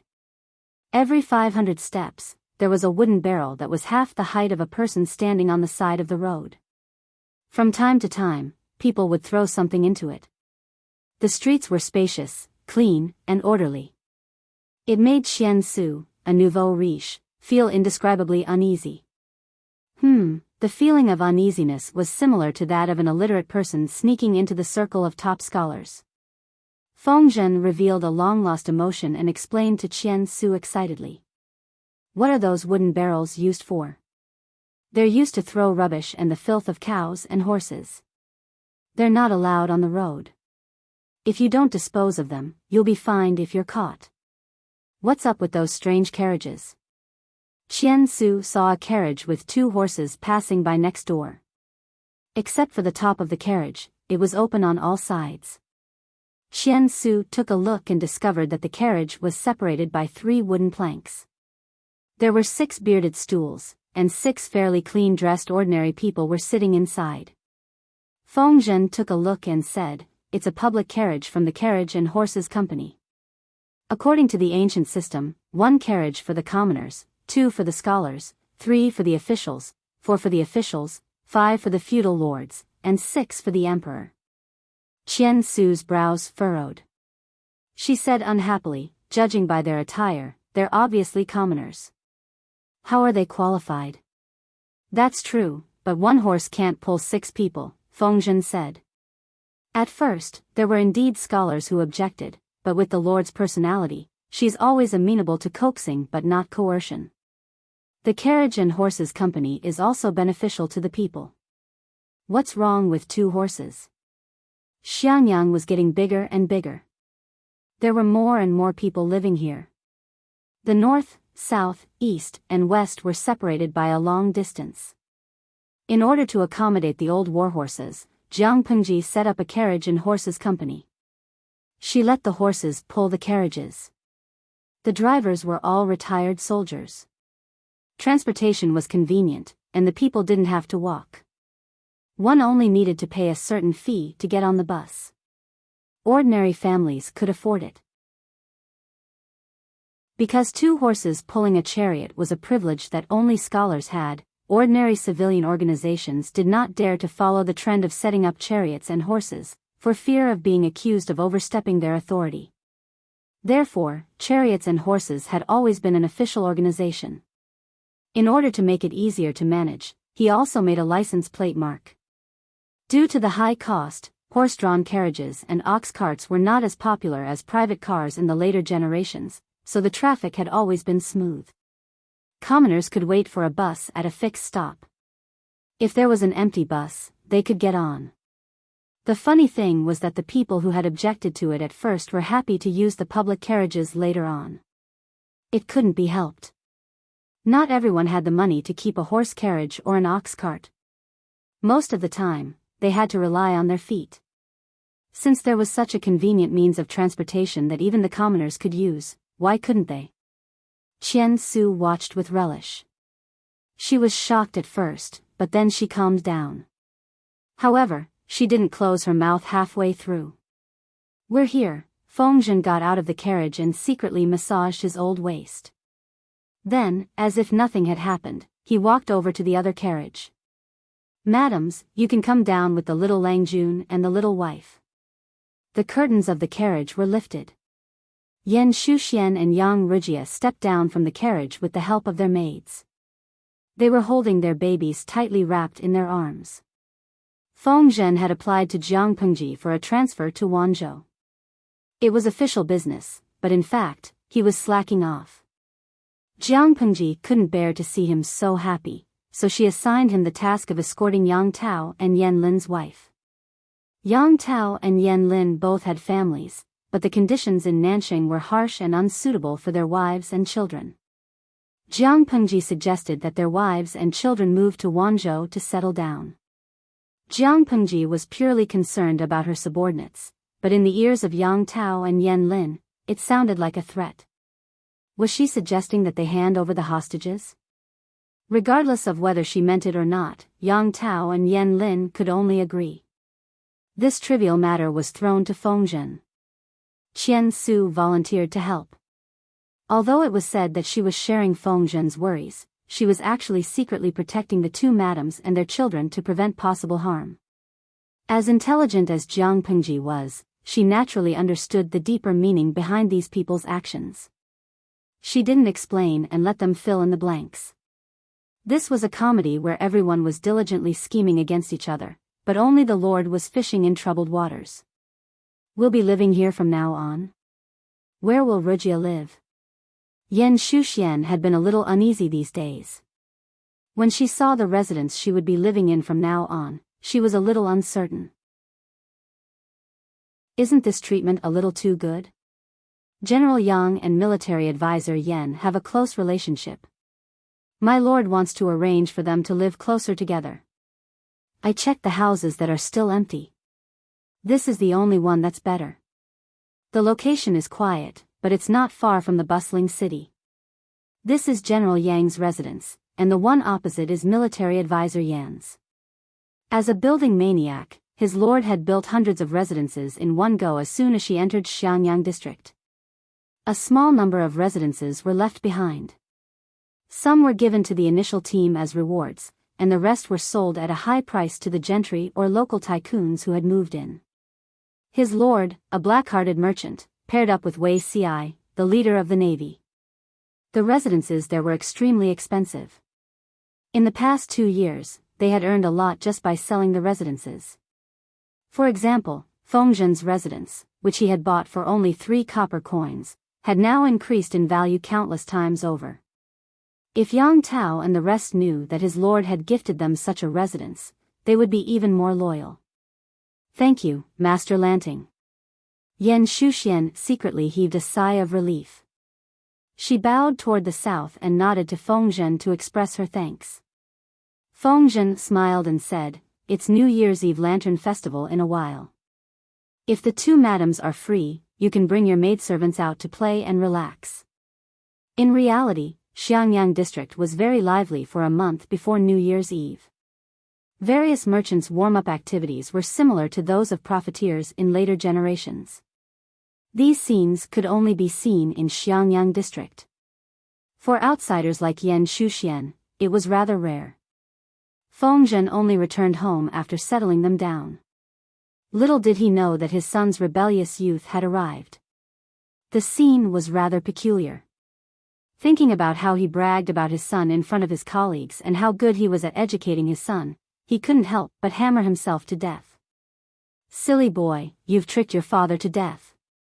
Feng Yi's secret letter successfully reached its destination and landed in Jiang Pengji's hands. The reason why it was a secret letter was that its confidentiality was the most important. The number of people who were qualified to read the contents of the letter was definitely less than 3. Feng Yi and the other naughty boys were quite lucky. The secret letter landed directly in Jiang Pengji's hands. Feng Yi? It's from Rongli of Feng Zhen's family. Could it be that something happened at Zhangjiang Pass? Jiang Pengji still didn't know that Feng Yi and Sun Lan had returned to the academy to continue their studies. She thought that the two of them were still working hard at the front lines. She tore open the seal and took out the thick secret letter. At that moment, the sun was setting in the west. The room was dim and half of Jiang Pengji's face was hidden in the darkness. Chapter 1748. Madam, bad news. Master suddenly said that he wants to punish her. When the old housekeeper hurried over to ask Wan Xiu for help, Wan Xiu was in the middle of her skin treatment. Punish her? Hearing this, Wan Xiu frowned slightly. Was there such a thing in the house? No, the point was why and who was being punished. Wan Xiu hurriedly got up from the mat and followed the housekeeper to save her without makeup. Why did Master suddenly want to punish her? Who did something wrong? What did he do wrong? Although she asked, she was smart and had a rough guess in her heart. There were only 3 proper masters in Feng Zhen's residence.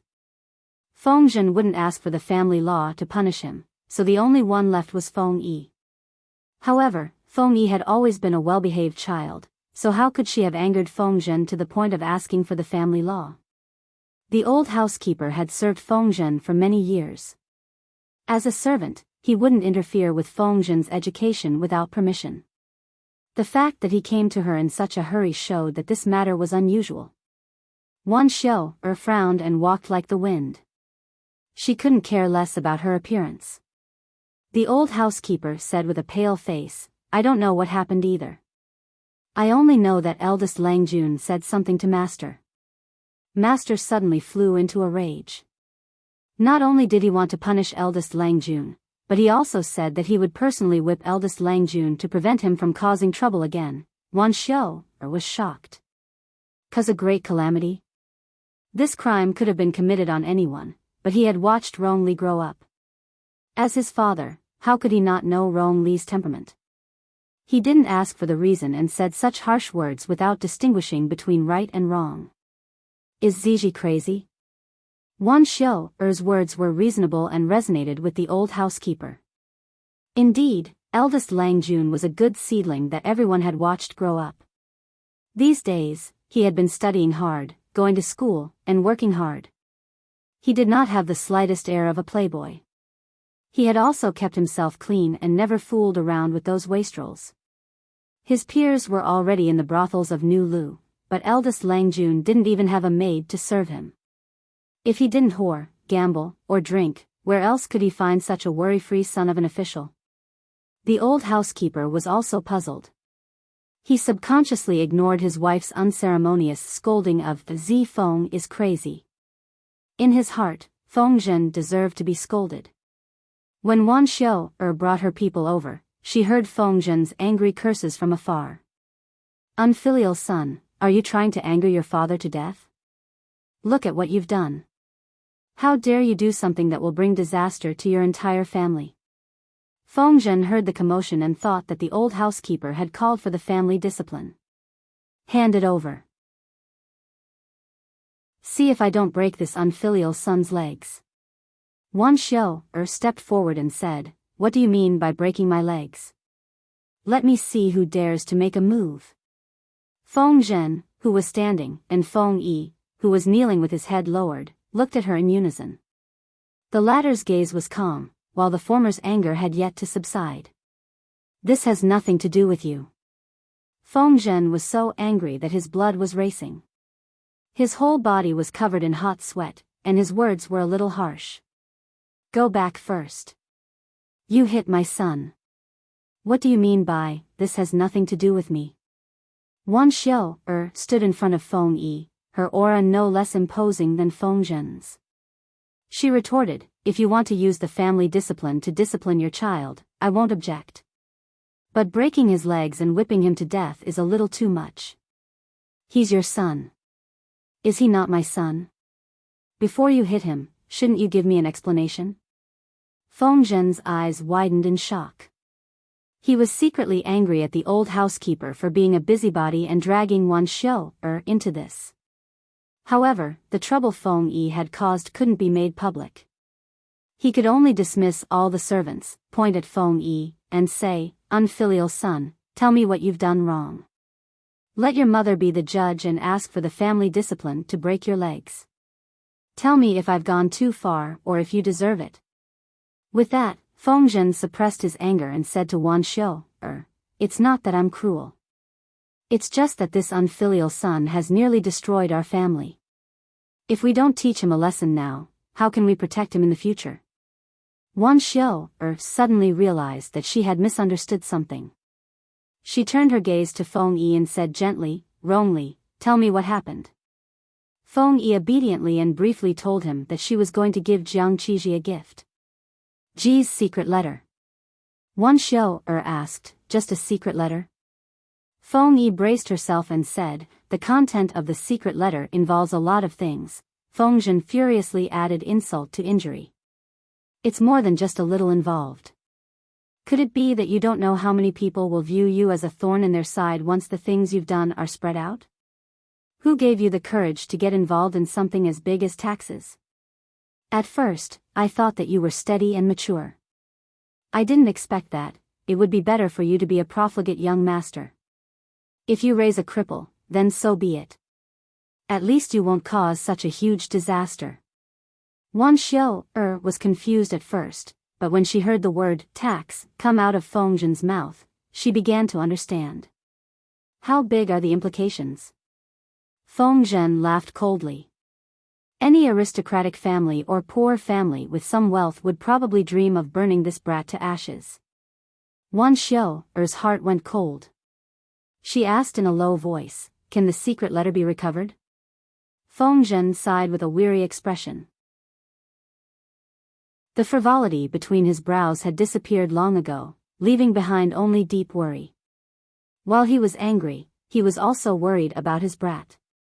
However, there was nothing he could do. "We can't recover it.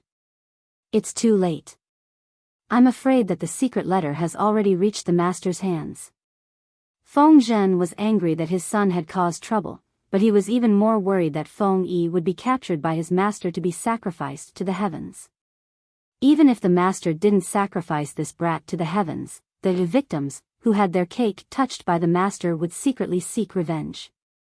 Feng Yi said, "Father," Feng Zhen said angrily, "Stop shouting. I don't have an unfilial son like you. Now you remember that I'm your old man? Why didn't he think more when he caused trouble? Such a troublesome son should be beaten to death. If he and his wife worked hard, they might even be able to create a new account." Feng Yi had been a little nervous at first, but when she saw Feng Zhen's attitude, she calmed down. "Father, your son thinks that things might not be as serious as you think." Feng Zhen laughed coldly. "I've eaten more salt than you've walked.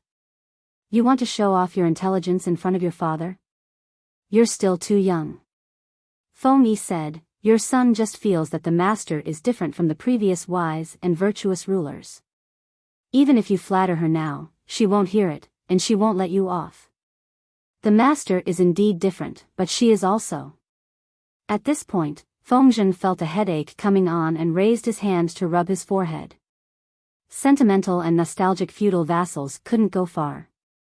His master maintained a frightening level of rationality 24 hours a day.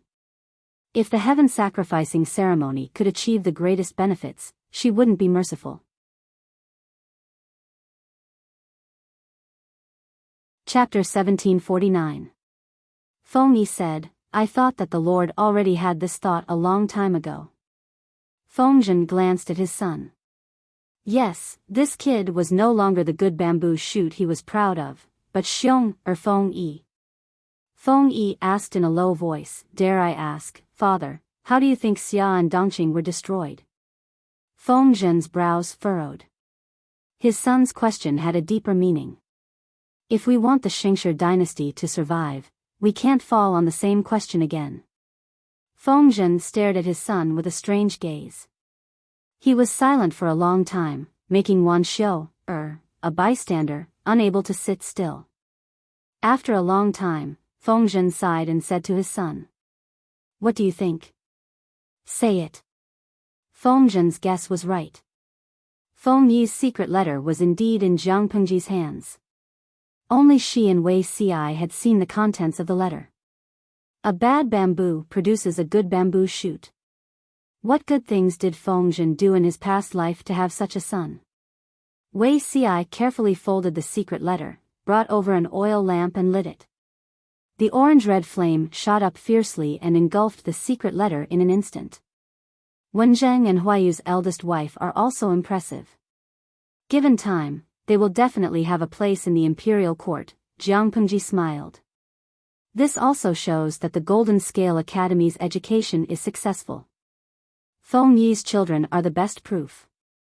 Under the relatively open education model of the Golden Scale Academy, the students' horizons were broader than expected.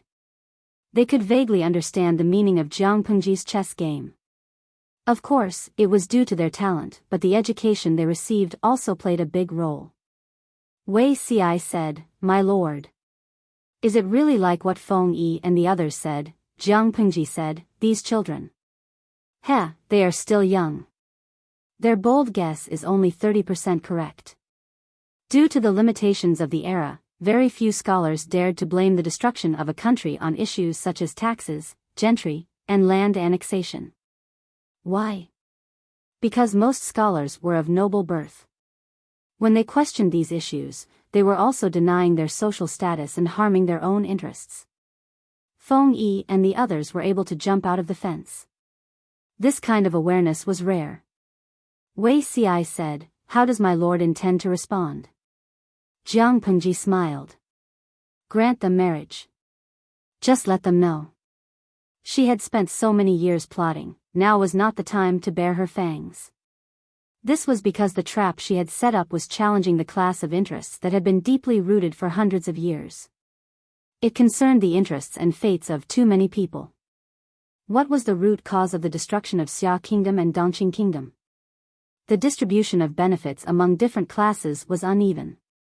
With the fewest people hogging 99% of the resources, how could society not be chaotic? The change of dynasties was nothing more than a shuffle of resources. If Jiang Pengji wanted the future dynasty to last longer and for the people to enjoy more peace, she had to work hard to distribute the resources more evenly. If it was divided evenly, it meant that the guy who had 99% of the resources would have to take out the things in his pocket. No one was a saint. It was impossible for the landowning households to benefit from this. Jiang Pengji wanted to think of a way to slow down the annexation of land. In essence, she was affecting the fundamental interests of this class. Moreover, she had also established the Golden Scale Academy and vigorously promoted education. She was challenging the aristocratic class's monopoly on education smiley face angle, interestingly enough, if one were to get to the bottom of it, the noble landowning families were once powerful landowners.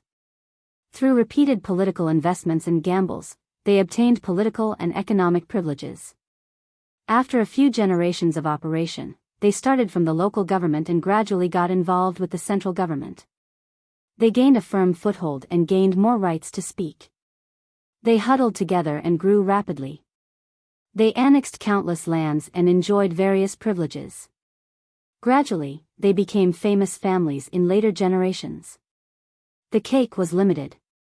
If they wanted to enjoy more benefits, they had to kick down those who tried to climb up to share their cake.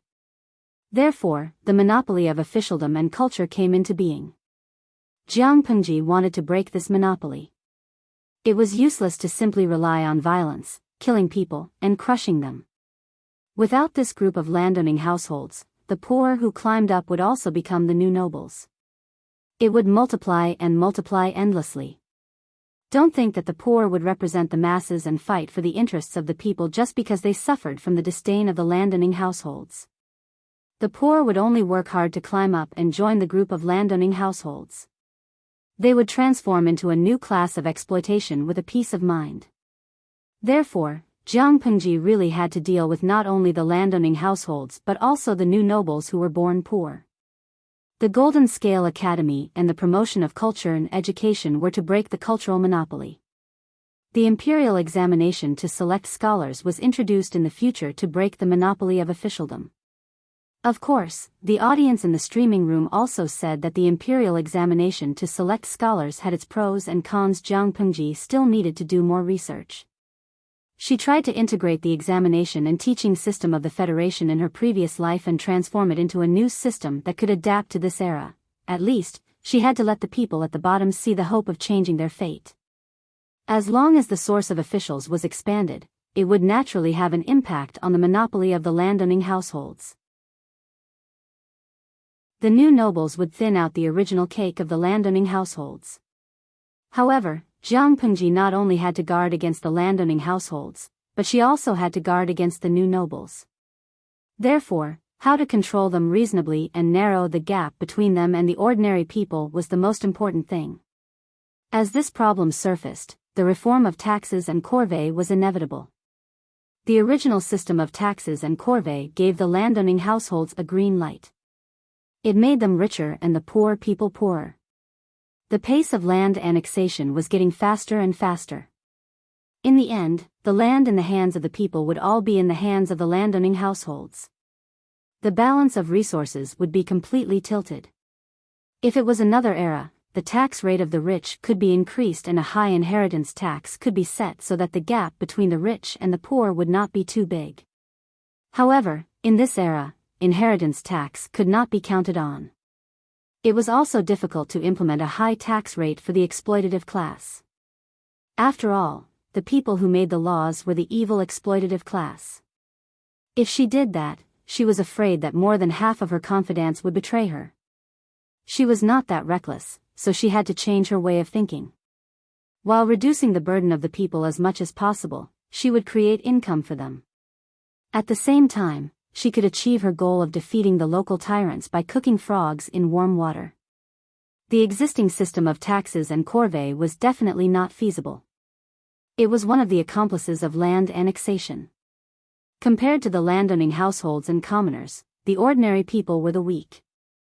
It was difficult for them to keep the land in their hands. Jiang Pengji made a clean cut. She made all the land belong to the state and used this to curb land annexation. Rather than saying it belonged to the state, it was better to say that it belonged to the royal family. This required a firm fist. So far, Jiang Pengji had done a good job in this aspect.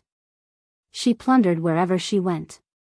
On this basis, the miscellaneous tax items related to the land tax would be merged into the land tax. This would reduce the workload of the government in collecting taxes and reduce the complicated links. This would also reduce the risk of tax evasion. The people would rent land of varying sizes from the government according to the number of people in their families. The land tax would be based on the people's annual harvest. The more they farmed, the more they harvested, the more taxes they paid. If this decision were to spread, the landowning households and commoners would collectively explode. Jiang Pengji thought about it and wrote a letter to Fengzhen. Chapter 1750. Jiang. It would take at least a month for Ji's secret letter to be sent to Wanzhou. By the time the letter arrived, it would be the first month of the new year. Fengzhen was worried about his naughty son, but it was rare for the family to be together for the new year. He couldn't keep his son locked up.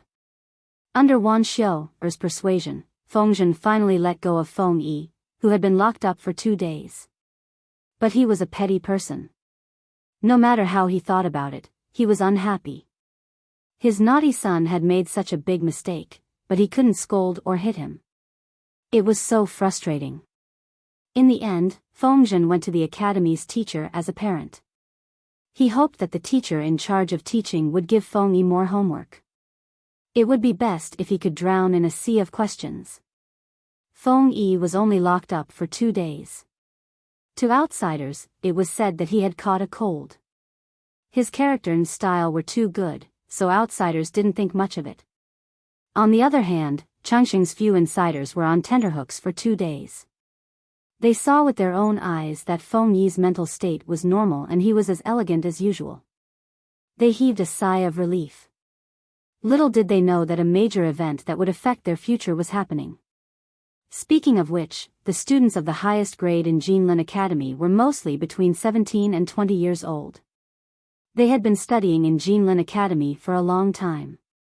The students who had been studying for the longest time, such as Feng Yi's batch, had been studying for almost 12 years.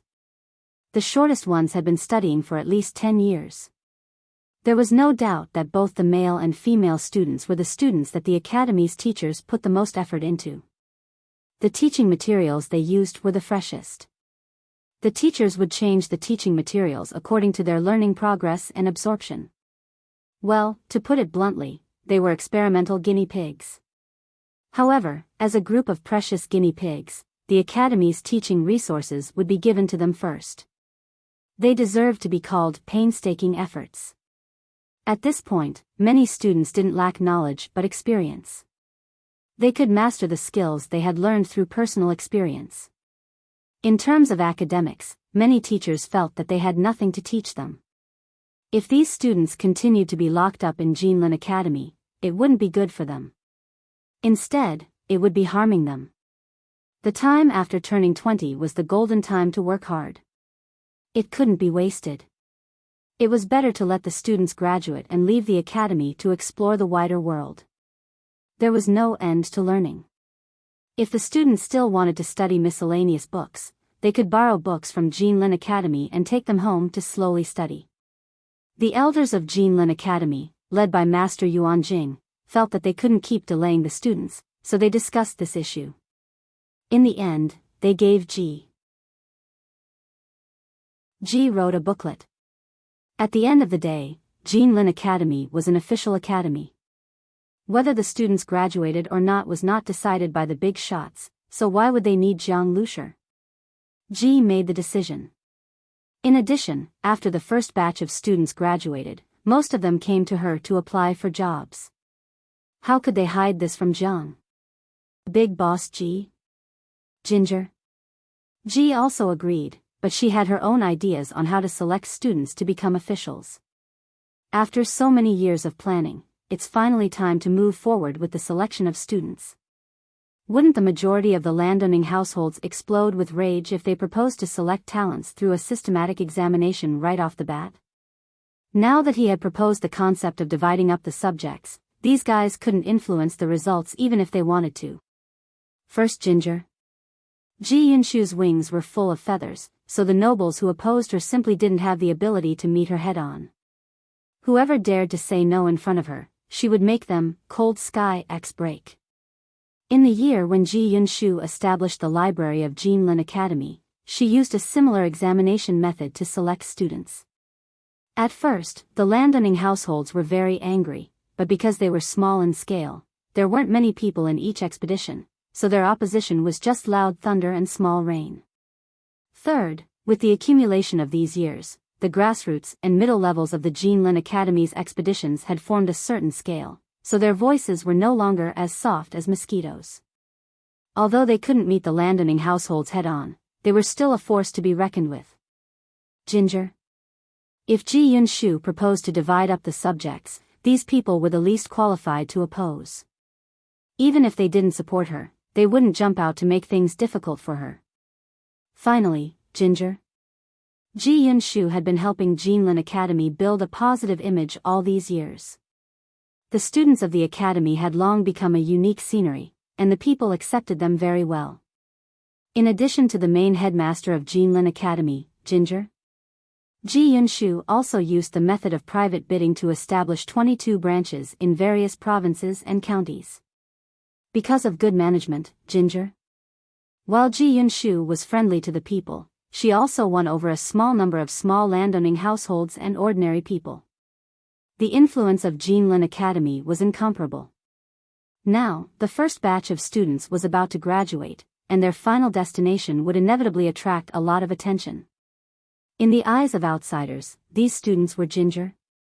Ji Yunshu had poured years of painstaking effort into them, so she definitely wouldn't let the fertile water flow to the fields of outsiders. However, the fact was that Ji Yunshu refuted all the suggestions of the military expeditions. People's talents are divided into different grades.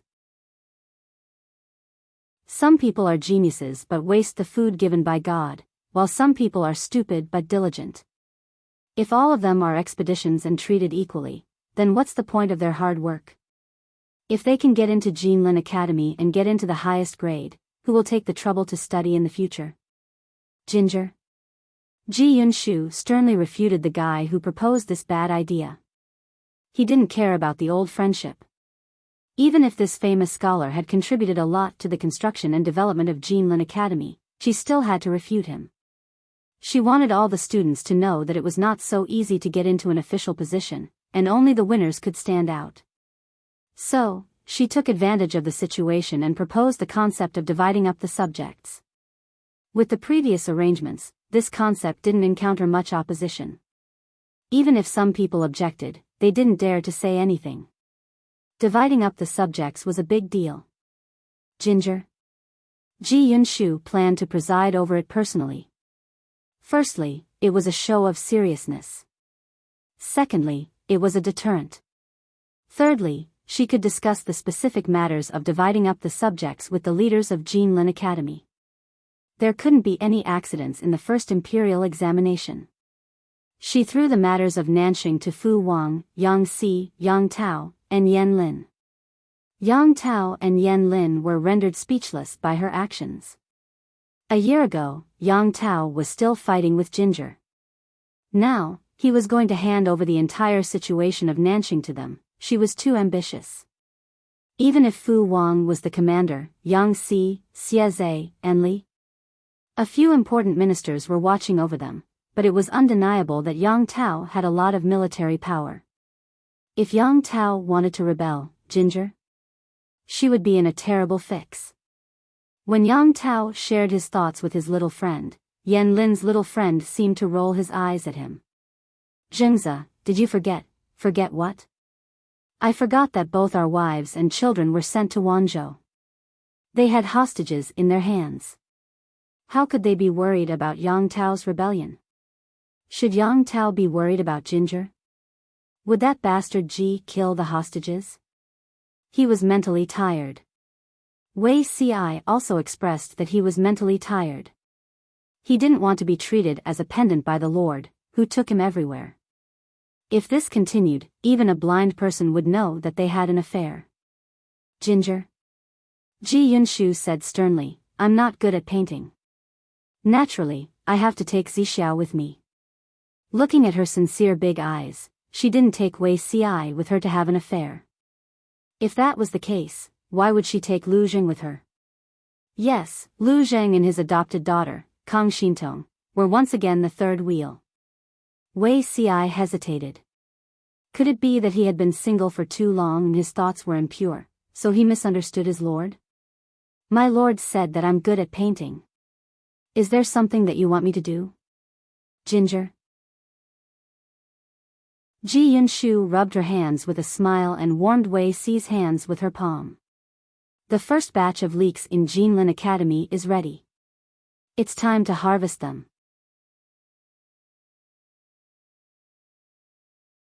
Chapter 1751. Jiang Pengji continued, previously, Master Yuanjing wrote to me and asked for my opinion. He said that the highest-ranking students of the Golden Scale Academy have reached the age of graduation. If they continue to stay in the academy, they will only be wasting their best years. They might even become useless. It's better to let them graduate and go out to explore the world. I think it makes sense. However, graduation is a big event. We have to make it look good. I want to design clothes that are exclusive to the graduating students. The clothes and accessories must have a certain meaning to deepen the student's sense of identity and belonging to the Golden Scale Academy. Apart from that, I also want to make a graduation certificate as proof that they have graduated from the academy. Wei Ci was used to his lord's occasional ideas. He had made graduation clothes and certificates in his previous life. Wei Ci was not surprised at all. However, Wei Ci said, "This matter has a heavy meaning. I think it's better for you to design it yourself." Having been the leader of the Internet Water Army for so many years, Wei Ci's control of people's hearts was as pure as fire. He knew that some casual actions could win people's hearts. The effect was no less than throwing money and being courteous to the wise. He could draw the finished product, but it was best for Jiang Pengji to design it herself. The effect would be the best. Smiley face angle, anyway. The students of the Golden Scale Academy had been wearing the school uniform designed by his lord for more than 10 years. The graduation clothes would also be designed by his lord. There was a beginning and an end. Wei Ci knew his lord's aesthetic standards.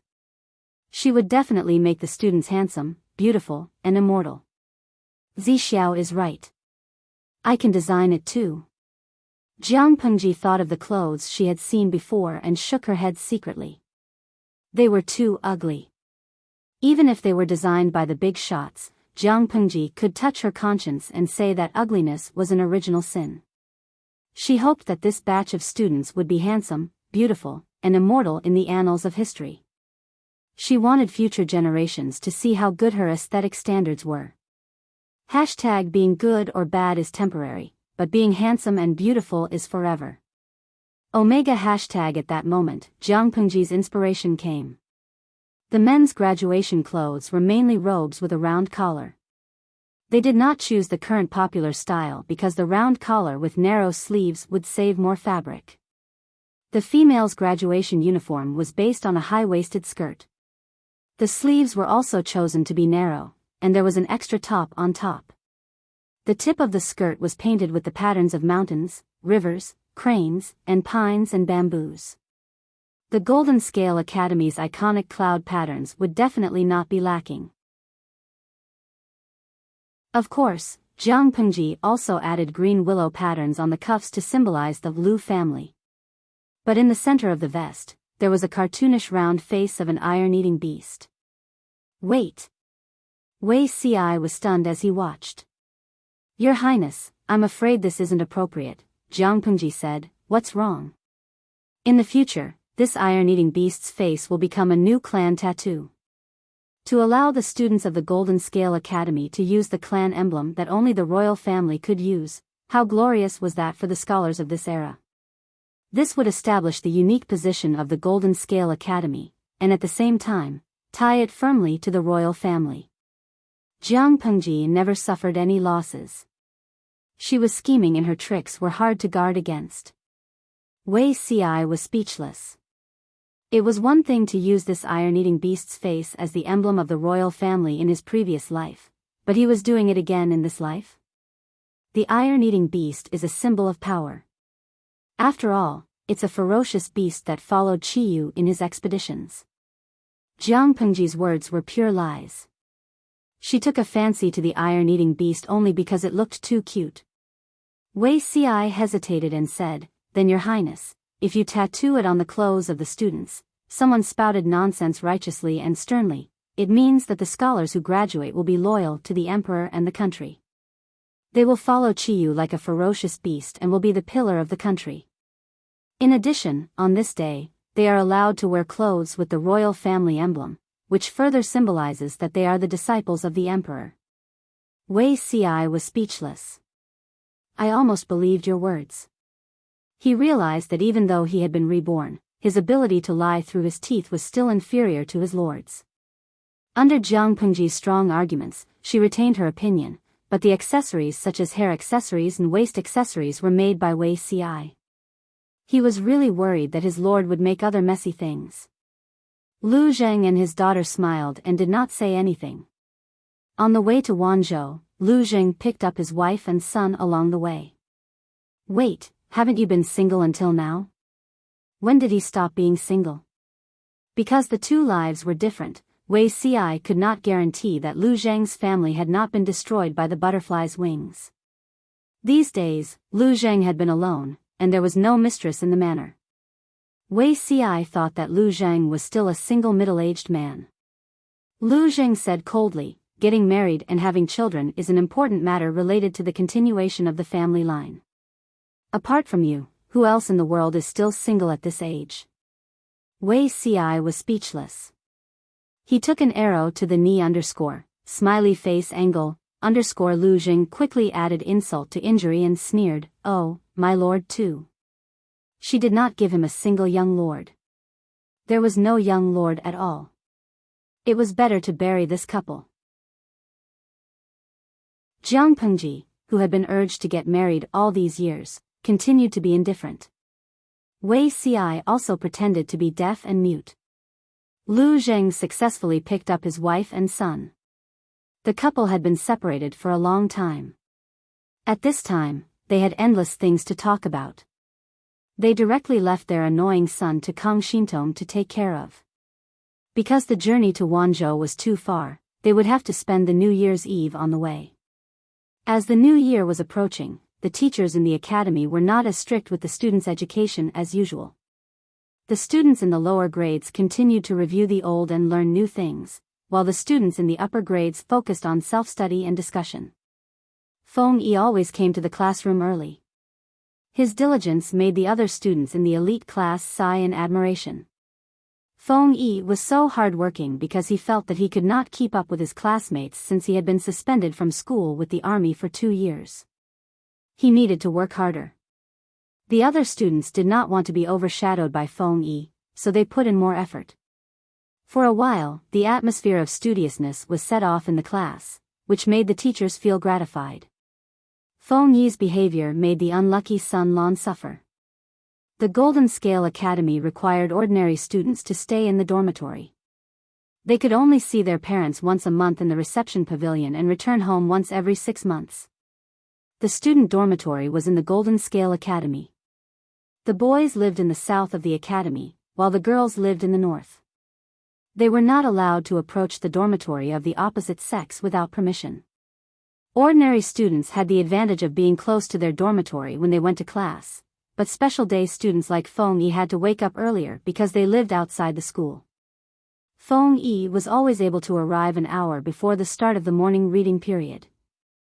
One could imagine how early he got up. Sun Lan had also been suspended from school with the army. He would be compared to Feng Yi in all aspects. He could only laugh bitterly and risk his life to accompany Feng Yi. "It's such a cold day. Can't you just laze in bed for a while?" When Sun Lan arrived at the classroom, Feng Yi's table was lit by a candle. The area outside the candle was pitch black. The cold wind was blowing and whistling outside the window. Feng Yi was not afraid of ghosts. Feng Yi sat up straight. The morning is the best time of the day. He heard Sun Lan's footsteps approaching. Along with the rustling of clothes, he sat down on the mat beside him. "It's too early." Chapter 1752. Every day, I'm under a seal called blanket, so what if I die of old age? The happiest way to die is to die from the heat in winter. You woke up so early. I have to risk my life to accompany you because of you. Look, I have dark circles under my eyes these days. Sun Lan yawned sleepily and tried to open her eyes. She couldn't help but complain to her friend, "Yesterday, I met an acquaintance. He secretly asked me if I was too nymphomaniac. He even advised me to take it easy. No matter how young I am, I shouldn't be so tormented. God has mercy on me. I'm still a virgin. Even though I've been in the army for 2 years, learned a lot of dirty words, and seen a lot of shameless scenes, I still have self-control." Feng Yi smiled and said, "Just ignore them." Whether to ignore the busybodies who compared the two of them or ignore the acquaintances who misunderstood Sun Lan's innocence, it depends on what the listener thinks. Sun Lan and Feng Yi had known each other for a few years, so she naturally understood. She muttered, "Gossip is a fearful thing. How can you be so free and easy?" Sun Lan couldn't care less about what others said. He could only do his best to do his own thing. Looking at the dark sky outside, Sun Lan rubbed her hungry belly and took out a bun wrapped in a handkerchief from her sleeve. As soon as she opened it, a burst of steam and fragrance came out. Sun Lan took the thermos cup that contained thick meat soup from her waist. This thing was made by her lord. There were 4 layers in total. The innermost layer was made of porcelain, the second layer was made of copper, the third layer was also porcelain, and the fourth layer was made of bamboo to prevent falling. The inner layer could be tightened with a lid to prevent the soup from spilling out, and the outer layer had a bamboo cover. This thing had a thermal function, so it was quite convenient to use. You woke up so early. Have you eaten breakfast? Feng Yi turned a page and said, not yet. Sun Lan said, I have extra here. Do you want to eat some first? Feng Yi smiled, it's not good to eat too much breakfast. Changxing said that she would bring some for me. Sun Lan took a big bite of the bun. Her cheeks were stuffed. She was a little full before she swallowed. How could she not be full after being forced to eat dog food? Wrongly, I heard a rumor. Do you want to hear it? Feng Yi didn't eat, so Sun Lan drank the meat buns and a whole pot of broth. The warm meat buns and broth filled Sun Lan's stomach, and at the same time, made him feel a comfortable warmth spread from inside his body. It was very comfortable. What news? Sun Lan was not a gossipy person. The gossip that he was talking about was definitely not about the Dong or Li family. It was most likely serious news. I heard that the Jinlin Academy has undergone a major change, Sun Lan said. I don't know the details yet. Feng Yi frowned slightly. Was it related to the great changes in the Jinlin Academy? Why didn't he receive any news? Her father hadn't mentioned anything about it, so where did Sun Lan hear this news from? Sun Lan said, didn't I collect homework from my classmates and send it to the teachers a few days ago? Master Yuanjing happened to be there too. He said something to the teachers and asked them to speed up the assessment of the students and teach more practical things. He said that something big would happen in the academy next year. When he went over, Master Yuanjing and the others were almost done talking. He only heard the end of it. No matter what the change was, as a student of the Jinlin Academy, this news was also related to them, so they had to pay attention. Sun Lan said, Grandpa isn't in Wanzhou, and I don't have any elders to talk to. I don't have any connections to ask for information. Feng Yi understood what Sun Lan meant. He said, after school today, I'll ask my father about it. Her father, Feng Zhen, was one of the Lord's important officials. If there was a major change in the Jinlin Academy, there was no reason that he didn't know anything. The two talked for a while. The sky outside gradually brightened, and students arrived at the classroom one after another. They greeted each other in 2s and 3s, took out their books, sat in their seats, and began their morning reading. The Jinlin Academy had a strict schedule. Regardless of spring, summer, autumn, or winter, the students always entered at the beginning of the day and left at the end of the day. During this period, there was more than an hour for the students to have lunch. In the afternoon, the students entered at the beginning of the day and left at the end of the day. Winter came and went, and there was no exception. The teachers arrived a little later than the students, but not too late. However, it was a little strange today. The morning reading was almost over, but the teacher on duty hadn't arrived yet. Gradually, a few students couldn't sit still. They wondered why the teacher was late and couldn't focus on their books. Could it be that teacher Nya is sick? The teacher who was teaching them was Master Yuanjing's son-in-law. His surname was Nya, his name was Sun, and his courtesy name was Qingyun. He used to be Huang Song's strategist. After Huang Song was defeated, Nya Sun was captured and surrendered. However, he gave up on being an official and turned to education. All these years, he had been helping his father-in-law, Master Yuanjing. After a few years, this extremely good-looking teacher, Nya Sun, had become the most handsome and popular teacher in the Jinlin Academy. In addition to Nya Sun, there was another popular teacher. That teacher was called Qing Jing, and it was said that he was also Master Yuanjing's disciple.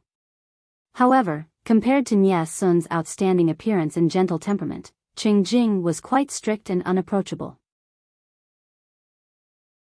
Under normal circumstances, no one dared to provoke Qing Jing. If a student made a mistake in Qing Jing's hands, they wouldn't be able to get away with it. Therefore, the senior students were more concerned about Nie Sun. If it was Qing Jing's turn to be on duty and didn't come today, not only would the students be worried, but they would also secretly feel lucky. It can't be. Yesterday, I saw the teacher coming back from the girls' class. I greeted him on the way and he seemed to be in good spirits. Being sick isn't something that accumulates over time. Maybe he didn't sleep well last night and caught a cold? The morning reading was almost over, and the students had the guts to gossip in low voices. While they were talking, the students sitting by the window saw a familiar figure and quickly gestured for the students who were talking to shut up. When Nie Sun came over, the students who were whispering were already sitting upright and still, holding the books they had copied by themselves and muttering. No one dared to ask why Nie Sun was late. Nie Sun explained himself first. He wasn't late. He just went to the girls' class to inform them of something. Now it was his turn to teach Class A. When Nie Sun spoke, everyone tacitly stopped the morning reading. More than 50 pairs of eyes looked at Nie Sun. Nie Sun's voice wasn't loud, but the students in the classroom could hear him clearly. In order for all the students to hear what the teacher said clearly, the student seats were arranged in a circle, with a total of 3 circles inside and outside. The teacher was teaching at the podium in the middle. Only some special classes would change the arrangement. What I'm going to say next will affect your future. You all need to listen carefully. When Nie Sun said this, the expressions of many students changed. They were very nervous, but Nie Sun didn't give them any time to digest. He said directly, after careful discussion by Duke Lanting and a few great scholars of the Academy, they all agreed that the Academy can no longer teach you anything more. What?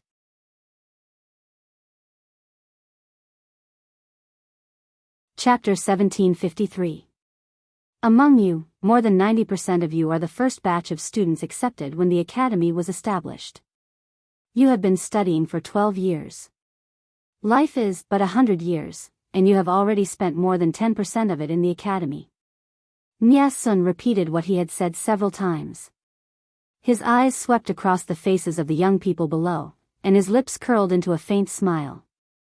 In life, what we seek is nothing more than fame and fortune. You have studied hard for so many years, and it is finally time to show your ambition. Leave the Academy, there is a wider world. At this time, there was no concept of graduation. Even the aristocratic families couldn't provide more than 10 years of such high-quality and systematic education for their children.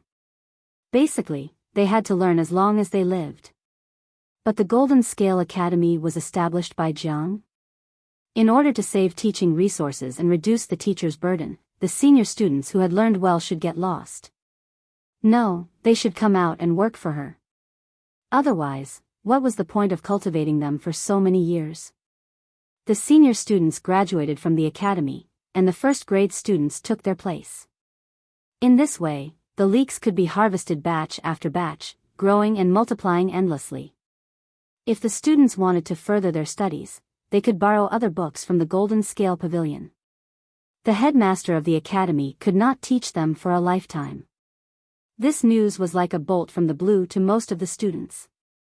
They were used to studying in the Academy, and were not ready to leave. Nie Sun told Jiang. Ji meant that graduation was not to drive the students out of the Academy, but to end this stage of study after they had completed their studies in the Academy and met the requirements. At the same time, graduation also meant that their years of study were recognized by the Academy and the famous scholars. They were qualified to use this as capital to promote themselves, and even be recruited by the Lanting Duke. When this news came out, the students' depression, worry, and confusion were swept away. They became high-spirited and excited. Conquer them. Enter officialdom. Didn't they study hard for so many years just to change their original fate? These students were the first batch of students in the Golden Scale Academy. There were 100 male students and 100 female students. Including Feng Yi and some other students who got into the class through connections, there were no more than 210 students in this batch. This batch of students were the orphans of fallen soldiers. To put it bluntly, they were common people. Common people were qualified to study for 12 years, and also qualified to be recruited. It was almost an opportunity to change 18 generations of ancestors. For a moment, all the students were eager to try. They were excited and thought that everyone would be conquered. Ji Yunshu had invested 12 years of manpower, resources, and financial resources. How could she waste them? In the end, Nie Sun's next words sent them from the heaven of excitement into the world of confusion. Those who do not pass the graduation examination will either leave the academy or stay back for a year and continue to participate in the examination with the students of the next level. Everyone, what? There's a test for graduation? Nie Sun said, the graduation assessment is to test the results of your studies in the academy these years. When you graduate from the academy will keep the files of your studies in the academy forever.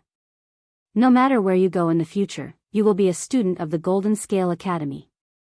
Each of you represents the academy and is the face of the academy. The academy will not allow students who fail in their studies to go out and ruin the good reputation it has accumulated over the years. Therefore, a graduation test was set up. Only those who passed the test with outstanding results would have the right to graduate and leave. In the future, you will pay. No matter if you are an official, a teacher, or living in a corner, you have to be careful with your words and actions. You can't discredit the academy. He spoke very sternly. The students could feel the power coming from his body and subconsciously became more obedient. The assessment will be set at the end of the first month after the new year. Everyone's expression changed. This time. This was not a chance for people to relax during the new year. Those who pass the graduation assessment can participate in the assessment held by Duke Lanting in May next year. Those who pass can become an official. Nie Sun threw another bomb. Those who compete with you on the same stage are not only your classmates, but also the 85 ladies in the female class and the scholars of the Golden Scale Pavilion. Everyone, don't embarrass the academy. Just do your best. Feng Yi had something to ask. Headmaster, can you tell us the general content of the assessment? Nie Sun said, it will be the 6 arts of a gentleman. There are 6 subjects in total. Everyone, someone said with a trembling voice, the ladies in the female class will also participate? They have also studied hard in the academy for many years. Of course they will participate. Nie Sun sighed in his heart.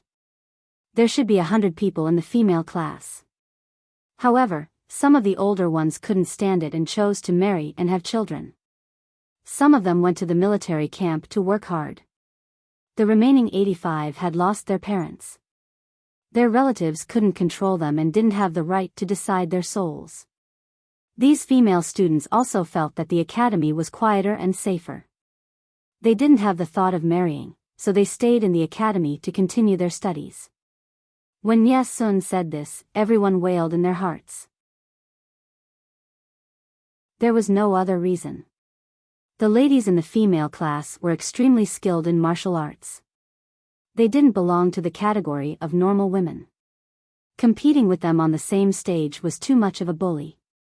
However, Headmaster Nie Sun said that the assessment of the 6 arts of a gentleman was etiquette, music, archery, writing, calligraphy, and mathematics. Other than archery and writing, the female class had no advantage in the other subjects. Moreover, as long as it wasn't a face-to-face fight, the results of the male class wouldn't be bad. When they thought of this, everyone's anxious hearts slowly returned to their original place. As long as they didn't fight one-on-one with the ladies in the female class and hurt each other, they still had a chance. Nie Sun saw that the students naturally accepted the fact that the ladies would compete with them on the same stage. He was a little shocked. However, he soon figured it out. This batch of students in the Golden Scale Academy had been living in the academy for more than 10 years. They were isolated from the outside world. The education they received was open, and their thoughts were also open-minded. In addition, during the big classes, they often interacted with and compared with the female class students. In their minds, they didn't feel that there was anything wrong with women being conquered. If someone belittled them in front of them, they would think that person was being ridiculous. This scene was naturally caused by Jiang Qigong. Ji hoped to see it. It was difficult to change the minds of adults, but it was different for children. In order for you to successfully pass the graduation assessment, your studies will be quite arduous. Please don't complain. After being serious for a while, Nye Sun's tone finally softened. There was a hint of a smile on his face. The students muttered in private. What's the big deal about suffering? It's the big deal if you don't pass the assessment. If they didn't pass the assessment, it meant that the results of their 12 years of study wouldn't be recognized. They would have to repeat the year and take the assessment together with the next cohort. It was too embarrassing. Everyone's nerves were stretched taut. They couldn't wait to revise their lessons even in their dreams. #I love learning. Learning makes me happy. #The headmasters of the academy were worried that these students would become sick from studying. When the New Year's Eve Lantern Festival began, the headmasters encouraged the students to go out and play for a day or two. Of course, the real reason was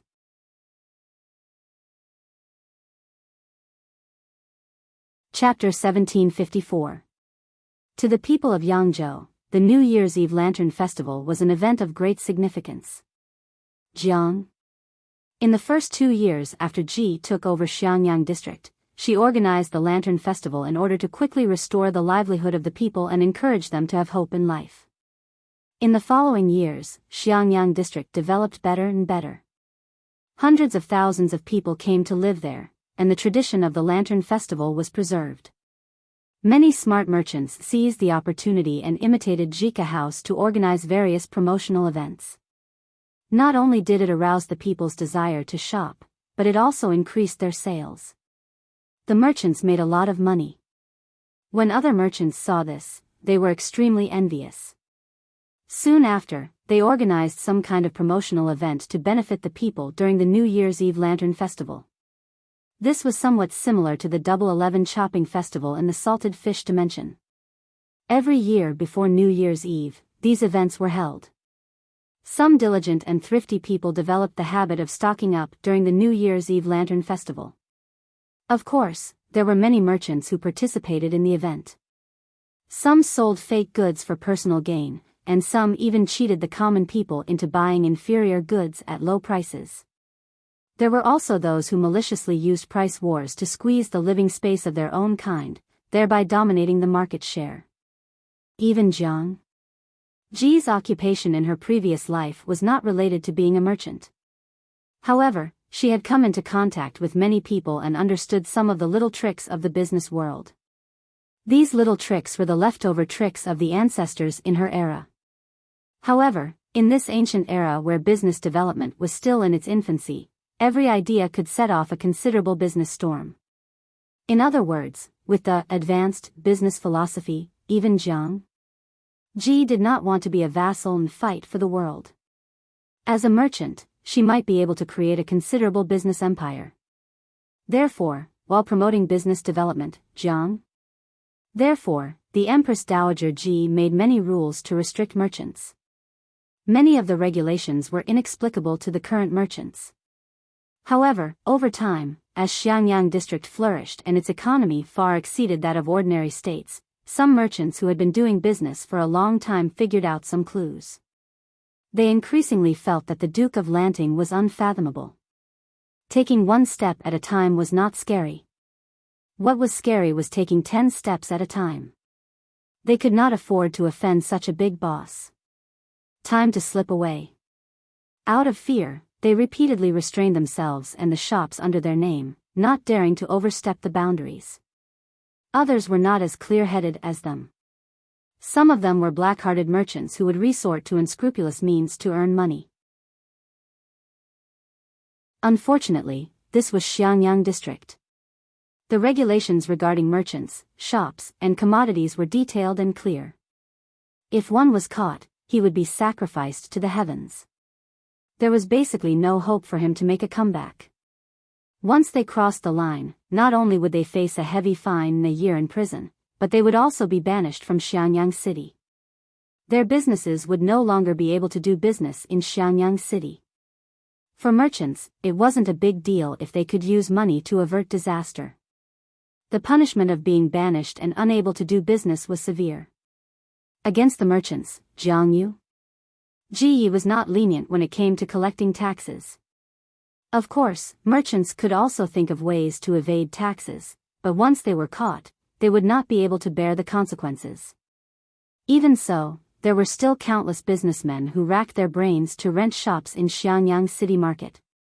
There were many people and business opportunities in Elephant Sun City. The business environment was good and stable, so there was no need to worry about being robbed by bandits. In the past few years, there had been chaos and chaos. The feudal lords and tyrants had imposed exorbitant taxes and levies, and there were even cases of coercion and robbery. As a result, some merchants had gone bankrupt and were unable to continue their business. Even if there were no feudal lords or tyrants, there were bandits and gangsters. Any shop that wanted to do business would have to pay a high protection fee. Not handing it over? Then they would rush forward and loot all the shops. In comparison, Xiangyang City was a paradise for the merchants. Every New Year's Eve Lantern Festival was their carnival. Some merchants from other places also wanted to come and join in the fun. They booked temporary stalls 1 or 2 months in advance and brought their goods over to sell. They came in high spirits and returned in high spirits. While the merchants were happy, some of the scholars and minor landowning families were unhappy. Scholars, farmers, merchants, and merchants were at the bottom. The Lord of Lanting did not respect the scholars, but instead took care of the merchants. Was there something wrong with his brain? That was what he thought, but he didn't dare to say it out loud. After all, this was Jiang Ji's old nest, her home field. The last person who dared to insult Jiang in public? Those who bad-mouthed Ji were beaten up by her brainless fans on the way home. The most annoying thing about this person was that after he was beaten, he didn't reflect on himself and instead went to report it to the authorities. In the end, the authorities asked about the whole story and generously gave out 7 days' worth of prison meals. For a large clan like the Feng clan, they were very smart and knew how to protect themselves. Why would they rush to make such a stupid statement? Not only did he not oppose Jiang. Instead, Ji found ways to express her goodwill and earned a lot of benefits from it. For example, the clan leader of the Feng clan. The current clan leader of the Feng clan was Feng Xiu, Feng Jin's eldest brother. He used Feng Jin's connections to cut the queue and rented a few of the best shops in the market. The business scope was very wide. At this time, Feng Jin realized that his clan also had a lot of business. Feng Xiu. He couldn't help but complain, "Do you think you grew up eating wind and drinking dew?" There were so many people in the main and side branches of the Feng clan. Even if the clan's resources were tilted to the main branch, the large number of side branches also had a lot of expenses. Their living expenses were not bad, but studying and learning to write were the ones that burned money. All of these needed money.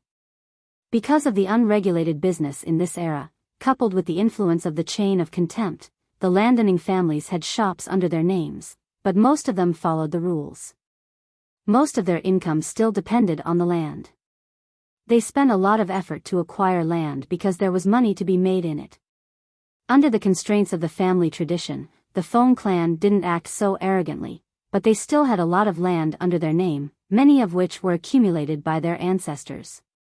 But what about their second brother and Jiang?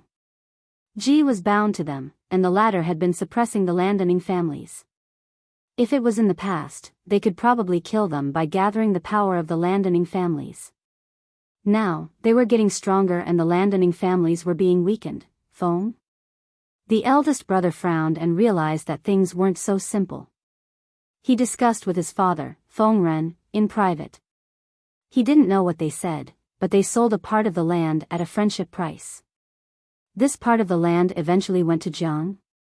Ji's hands were full of fertile land. To return a plum with a peach, they relied on this favor. They also got a shop in a prime location in the market from Feng Jin at a low price. The Feng clan used to have some shops, but the profit was very low. It was not as much as the income from the land, let alone stable. Feng. They studied the market and made adjustments. In addition, they sold a part of the land to Jiang. Ji's favor in exchange for preferential treatment. The business was booming, and in the end, they even opened their business to the counties around Xiangyang. The annual income was actually several times the dividends from the land. Well, this business was not a loss. Feng Jin was speechless. Since his eldest brother took over the position of the clan leader, he seemed to have opened the door to a strange world. Huaizhang, are you still not done? Madame's gentle voice came from outside the house. Feng. He responded, yes, I'm coming. Feng. For years after he separated from his first wife, Madame Du, he only remarried when his two legitimate sons reached the age of understanding. He didn't have any resistance towards remarrying. The legitimate sons needed a mother to teach them, and the Feng clan also needed a matron. After a failed marriage and a hysterical wife, he didn't have high expectations for his second wife. Instead, he was full of surprises.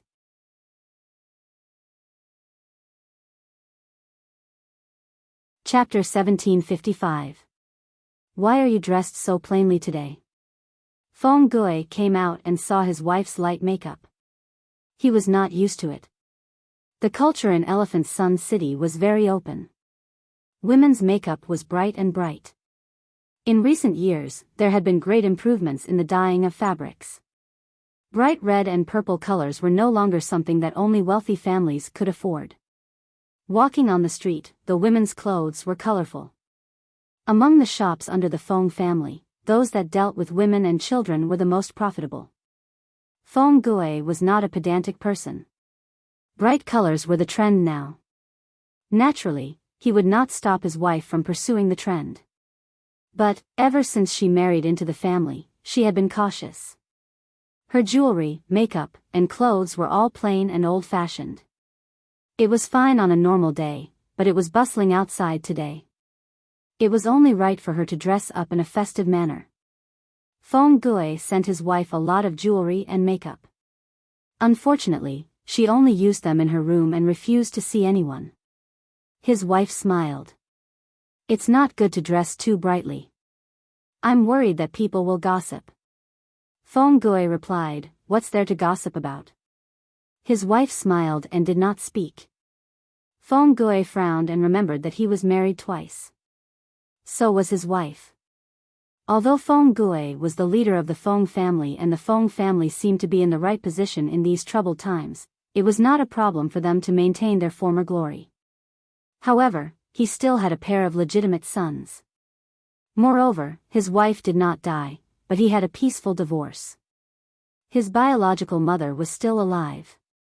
With such conditions, even with the halo of his family background, he did not fare well in the marriage market of the aristocratic families. The aristocratic families disdained marrying their legitimate daughters. Even if Feng Gui was clean and had no concubines, and his personal conditions were not bad, his daughter would be the mother of his second child. In the future, when they had children, they would have 3 legitimate sons. If they did not inherit the family name, they would be at a disadvantage. Small families would like to have a piece of this pie, but the Feng matriarch had high standards. They could not match up to him. In the end, old Madame Feng's hair was about to turn white from worry. Just when Feng Gui said that he would continue to be single, he actually found a suitable candidate. This candidate was not bad either. His family background was noble. His father was a great scholar and his mother was from a prominent family. At the age of 15, he was engaged to a scholar from an aristocratic family. That's right, Feng Gui knew this scholar. They had been friends since a long time ago. When the scholar got married, Feng Gui had even sent him a congratulatory gift. Unfortunately, this guy was a short-lived ghost. After getting married for less than a month, he wanted to have fun. When he went out for a horse race, he was thrown off his horse and trampled to death. He left behind his beautiful but childless wife as a widow. At that time, the 4 self-accomplishment classics for women was in vogue. She was forced to return to her parents' home because of rumors of her husband's curse. Feng Gue had even gone to the scholar's funeral to offer his condolences and lamented for a few days. He did not expect that after a few years, he would marry his wife. Smiley face angle, no matter what, Feng Gue really liked this madam, especially when he had his first wife as a comparison. What's there to be afraid of? Don't tell me they'll gossip in front of you. I'm afraid they don't know how to spell the word death, said Feng Gue. A few days ago, didn't your mansion purchase a new batch of winter clothes? I think that primrose color is not bad. I remember that you also made 2 new headwear. After all, she was the matriarch of the Feng family. Her wealth couldn't be summed up with the words, having a mine at home. How could she dress as shabbily as a small family? The madam looked at Feng Gue helplessly. In the end, she couldn't argue with him. She went back and changed her clothes. She also changed her makeup. It had to be said that the fresh colors and bright makeup had a great visual impact. Just by standing there, she was eye-catching. While Feng Gue waited for his wife, he played mahjong with his 2 sons. He couldn't help but blame Lanting Gong, Jiang Pengji. She had too many playthings. Speaking of which, wasn't she fighting a war outside? How did she have the time to do these things? Perhaps Feng Gui's wife had been a widow for too long. She couldn't get used to such bright colors, especially when people were looking at her. However, when she saw that the women on the streets were dressed more brightly than her nervousness gradually dissipated. The New Year's Eve Lantern Festival was held in the largest markets and business districts in Xiangyang district. Every year, red lanterns would be hung high in front of every house. The street lights were bright and people were weaving in and out. Other than the usual activities such as guessing lantern riddles and drawing colorful lanterns, there were also a variety of new entertainment activities. For example, the official theatrical troupe would put on a stage to perform on that day. Basically, they were all popular and festive plays. One could watch them with a cheap ticket. Of course, the Lantern Festival also included eating and drinking. Under the leadership of Jiang Pengji, the unreliable feudal lord, Xiangyang district was very enthusiastic about the development of delicacies. Although there were some dark dishes, most of them were delicious. They were easy and quick to prepare and were very suitable for roadside stalls. How attractive would the New Year's Eve Lantern Festival be? Along the way, Feng Gue saw many familiar faces. These people were the ones who criticized Jiang Pengji the most. Yesterday, one of them even criticized Jiang Pengji for placing too much emphasis on merchants and putting the cart before the horse. However, although their mouths weren't honest, their bodies were quite honest.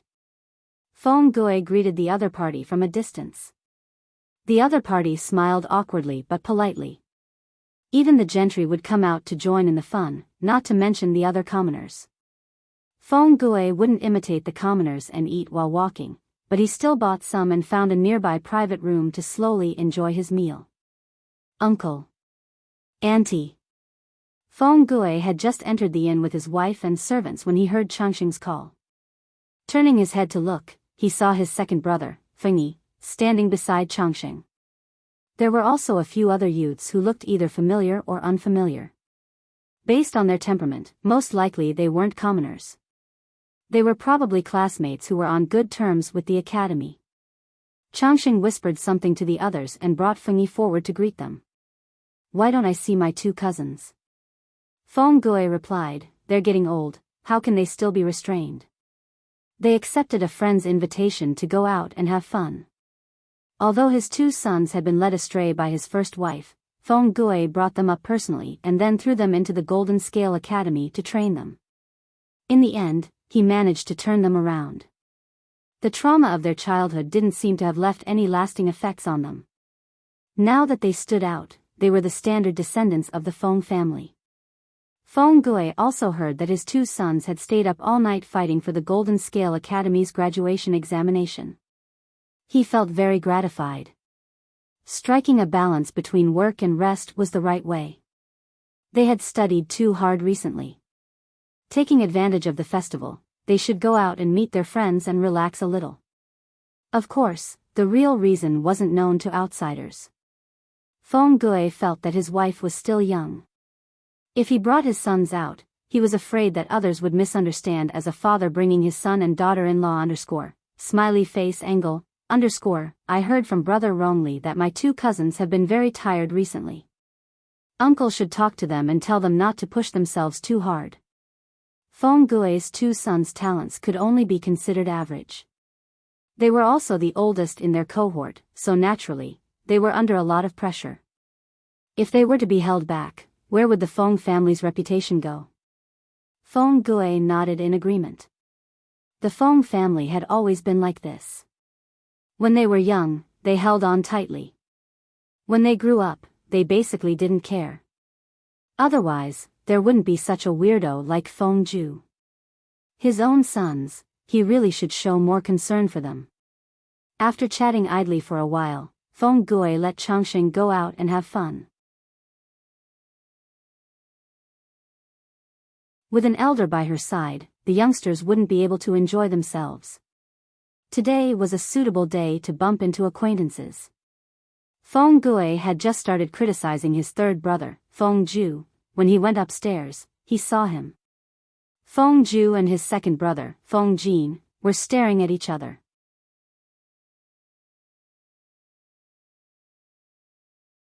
Chapter 1756. Feng Gui's words were not an exaggeration. Feng Ju seemed to have been avoiding his two elder brothers for the past few years. As long as it was an occasion where Feng Gui and Feng Jin were present, this fellow would never appear.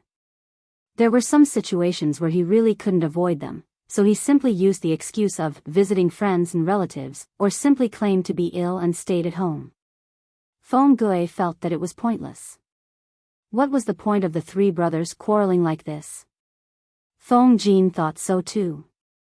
Was there any obstacle between brothers that could not be overcome? Besides, it was a chaotic world now. It was already not easy for the three of them to survive. Look at the other brothers, they were basically separated by life and death. He had even crossed the threshold of life and death. Was there any contradiction in this world that was more difficult to cross than the difference between life and death? Look at Sir Cheng's two sons. The eldest son, Cheng Sun, hung himself on the crooked tree that was Su Bei. When Su Bei was defeated, he committed suicide to follow him. Looking at Wei Si's elder brother, Wei Dan, it was said that he treated Wei Si like a brother and a father. Their brotherly relationship was deep, but in the end, he also chose to commit suicide after being defeated. The two brothers, Meng Heng and Nie Sun, were still alive. However, they had fought against each other and plotted against each other to kill each other. After witnessing so many parting of life and death, what knot in his heart could not be untied? Humph. At the end of the day, it was all Huang Song's fault. Back then, Huang Song had abducted Feng Ju right in front of Huang Song. This delay had lasted for more than 10 years. At the thought of this, Feng Jin's hatred for Huang Song deepened. Unfortunately, Huang Song had signed an oath of alliance with Jiang Pengji, which was equivalent to a protective talisman. Feng Jin could not touch him. Feng Ju was still watching from the side. If Feng Jin really made a move, it would be even worse. At the end of the day, Feng Jin had suffered quite a bit because he was afraid of harming the innocent. When Feng Gui came up, Feng Jin and Feng Ju, who had been staring at each other, felt increasingly uncomfortable. It was as if they had not expected to meet under such circumstances. Fortunately, they were still rational. They maintained an awkward but polite smile and stiffly bowed to their elder brother and sister-in-law. Feng Gui coughed lightly. His voice sounded unnatural. Everyone's here today. Indeed, they hadn't even gathered for the new year a few years ago. Feng Gui had thought that they would never see each other again. Did you come out together or did you just happen to bump into each other? Why didn't you bring someone along? What's the point of being alone on such a lively day? The Lunar New Year's Eve Lantern Festival was supposed to be spent with family. If these two left their wives and children at home and went out to enjoy themselves, it would be too much of a jerk.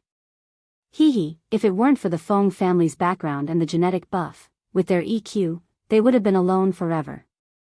Feng Gui chose a mat and sat down. Feng Jin said, Jing Xian has an appointment with sister-in-law. Jin doesn't like crowds, so I'll wait here. Feng Ju nodded in agreement, but his expression was a little stiff. I see. Feng Gui nodded his head. It looked like his two younger brothers weren't hopeless after all. I heard that younger sister-in-law is busy with government affairs and it's rare for her to have a chance to relax. Third sister-in-law, since you're shopping with her, you must enjoy yourself to the fullest. After all, we're family. We can't distance ourselves from each other. These words were not only directed at Wei Jingxian's sisters-in-law, but also hinted at his two younger brothers to end their childish conflict. Speaking of which, it was strange. The three brothers of the Feng clan usually didn't see each other, but the wives of the three were close friends. However, Wei Jingxian was currently working for the government and didn't have much free time. Instead, it was Feng Gui's wife who was closer to Feng Ju's wife. As soon as Feng Ju finished speaking, the other two brothers agreed awkwardly. Initially, it was Feng Jin and Feng Ju staring at each other. Now, it was the three brothers staring at each other. The air was filled with an atmosphere that made one feel awkward. Feng Gui's wife had been able to maintain a warm smile at first, but under the pressure of the three brothers' awkward auras, she gradually lost her smile. Finally, Feng Gui put on the attitude of an older brother and asked about Feng Jin's recent work situation. No matter how awkward the topic was, it was better than the three of them staring at each other in silence. As the saying goes, an older brother is like a father. When Feng Gui was young, he took good care of his younger brother's studies. It was normal for him to be concerned about work when he grew up. Feng Jin's work was naturally smooth sailing. In the years that Jiang Pengji was at the front lines, he had lived a comfortable life. Without his lord, who would occasionally come up with all sorts of weird ideas to torture the people around her, he would secretly laugh in his bed at night. After speaking about Feng Jin, Feng Gui wanted to show some concern for his youngest brother.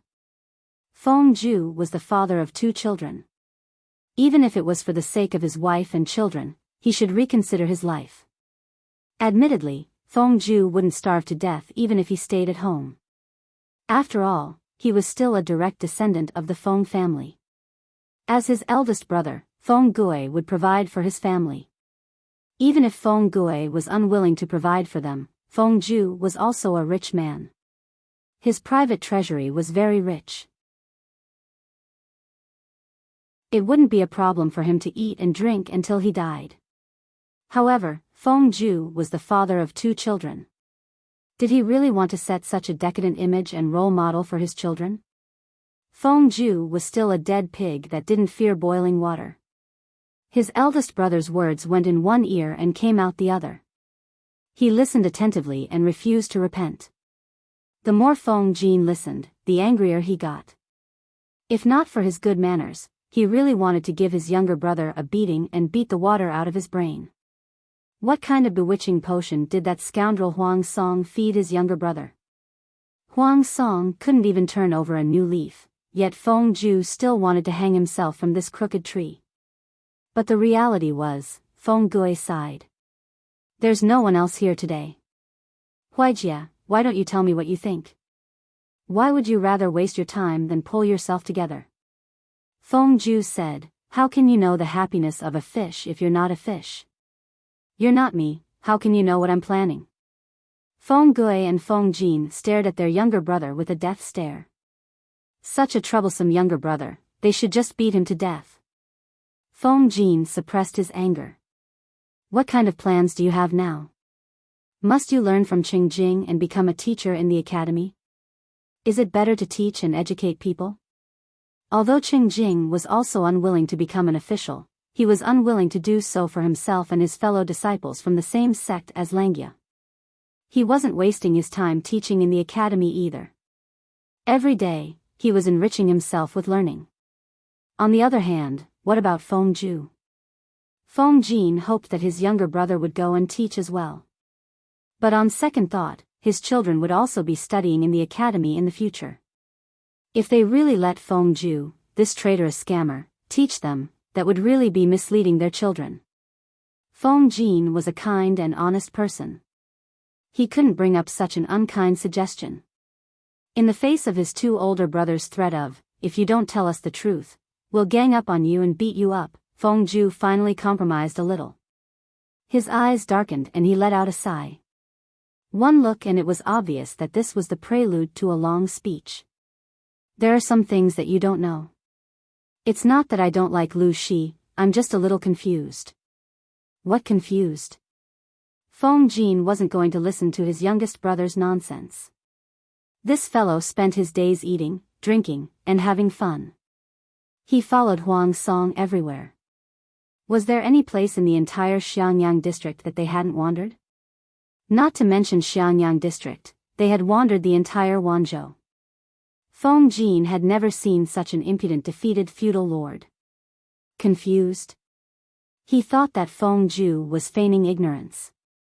I'm thinking, is this person Lu Shi or someone else?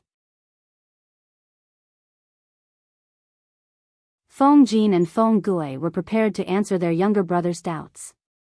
They didn't expect to hear this. That's it? That's it? Feng Ju spread his hands and said, that's it. That's it. Feng Jin was speechless.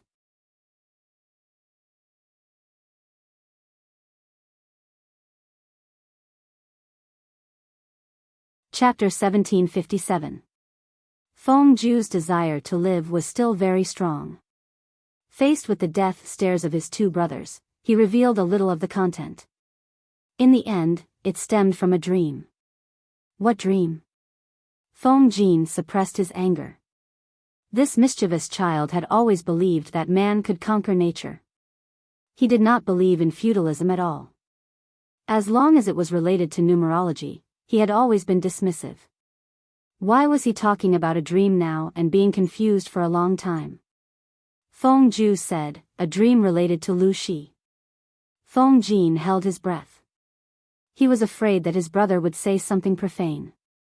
What good could come from a grown man dreaming of another woman?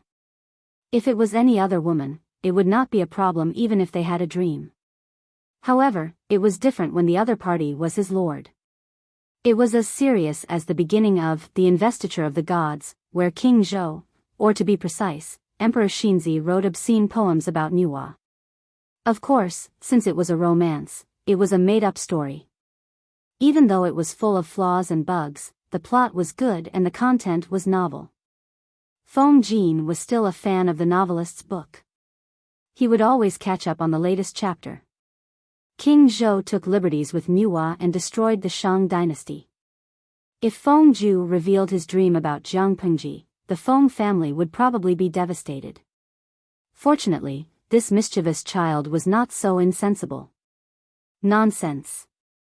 Feng Ju said, it's very strange. The Lu Shi in the dream was not called Lu Shi. Her surname was Jiang and her name was Peng. She was called Pengji. Hearing this beginning, Feng Jin felt a little hopeless. Had her younger brother read too many romance stories in the novelist's novels? What he thought about in the day was what he dreamed about at night. How could he possibly have an earth-shattering romance with goddesses with all kinds of personas?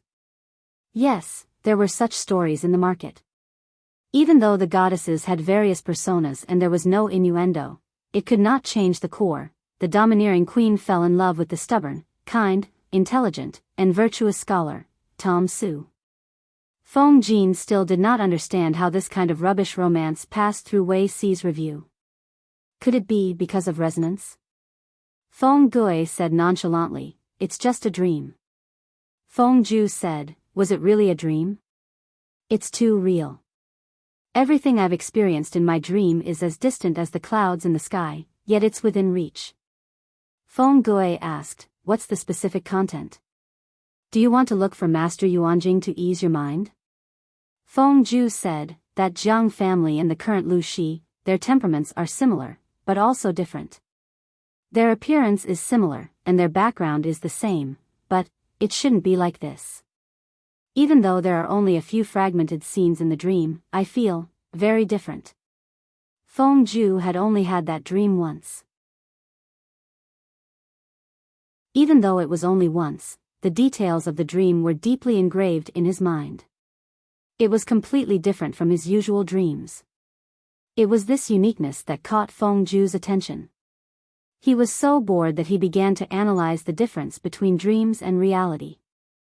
The more he analyzed, the more confused he became, and the more confused he became, the deeper he sank into the mire.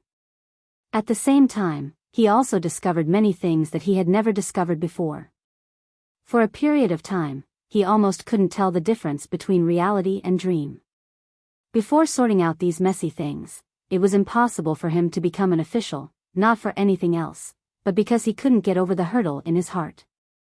Even if he did, he didn't know if he had the courage to become an official. In his dream, he met Madame Jiang. In a fit of pique, he ran away from home and encountered a predicament. He entered a bandit's lair and met the bandit leader, Madame Jiang. In his dream, Madame Jiang was a bandit, and she had the air of a bandit. She often killed people with a sneer. In order to save his life, Feng Zhu could only change his name to Feng San and become her incompetent advisor for a few months. Smiley face angle, in the dream, he was quite rational at first. Later, he didn't know what was wrong with him. After drinking a few bottles of wine, he heard that the other party was going to do something big and overturn the universe. His blood surged, and he shouted that he would use force to cut off the focus of this chaotic world. To sum it up, the two of them drank for a whole night and roared at the moon like crazy people. No, that was crazy.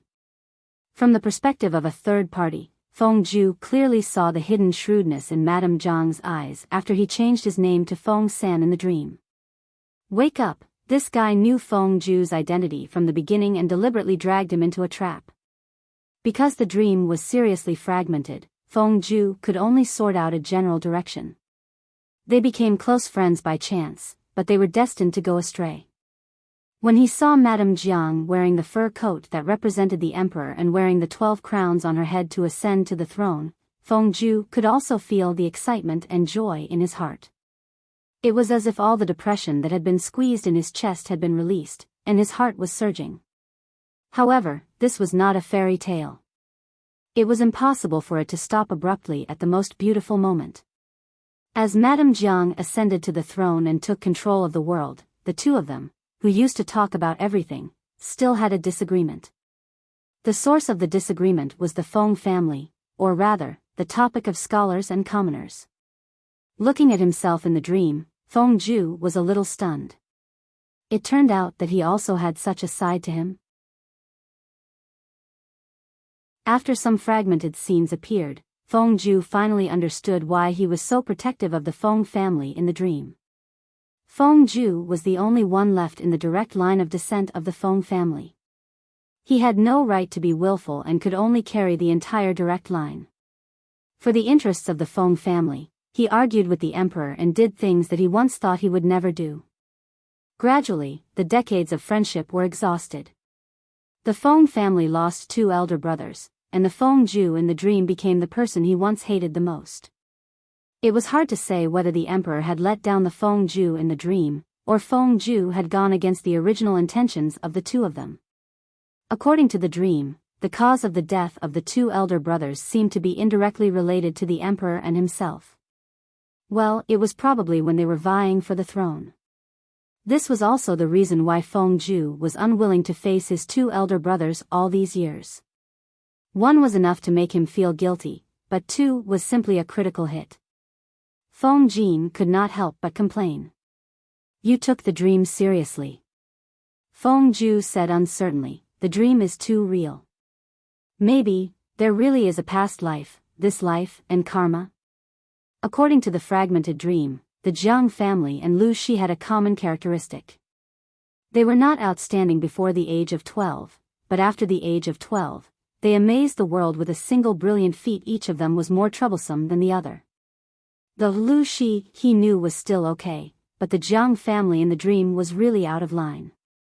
She became a bandit and rose to the throne. She even shot her biological father at the city gate, yet, such a rebellious character, it seemed to be more in line with the brat Feng Ju's taste. Cough, cough, this was not the point. The point was that Feng Ju asked the master if there was a possibility of possession. In the end, the master rolled his eyes at him, pointed to the sky, and said, "A noble son has fallen from heaven. Mortals do not speak of heaven's secrets. Be careful not to get yourself into trouble." That meant it was possible. However, there was no proof. Feng Ju could only keep this secret and let it rot. Possession by demons and ghosts was called mischief, but how could it be called possession by a noble son sent by heaven? It was King Destiny. Feng Ju vaguely mentioned the relationship between himself and the Jiang family in the dream. Feng Jin gave him a look. If it was really a past life, wouldn't Feng Ju be in a hurry to become an official? What are you blabbering about? The two of them continued their predestined relationship. What a good plot in a novel. Feng Ju could not help but sigh. Lu Shi is not the Jiang family. The Feng Ju in the dream was the first white moon of the Jiang family. They were fair-weather friends. The Lu Shi in reality? This woman was too sentimental.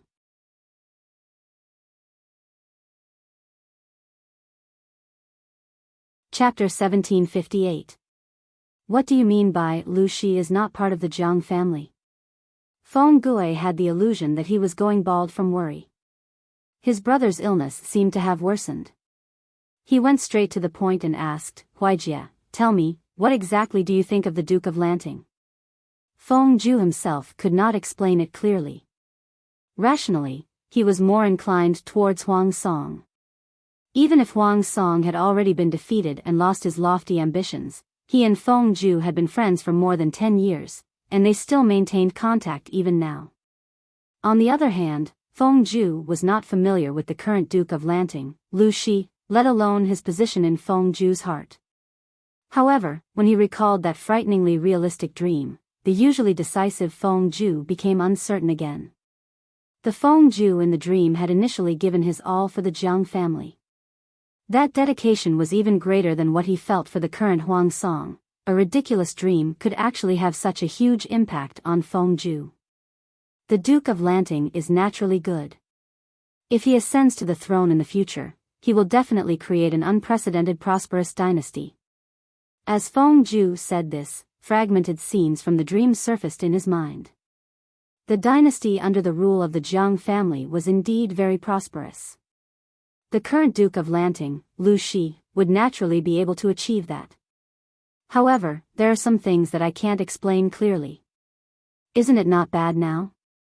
When Feng Gue heard this, he really wanted to open a hole in his brother's head and open it up to see what kind of trash was inside. What did he mean by, "Isn't it bad now"? What the hell, how was it not bad? Did he mean that he would stay at home all day and live off his parents and family?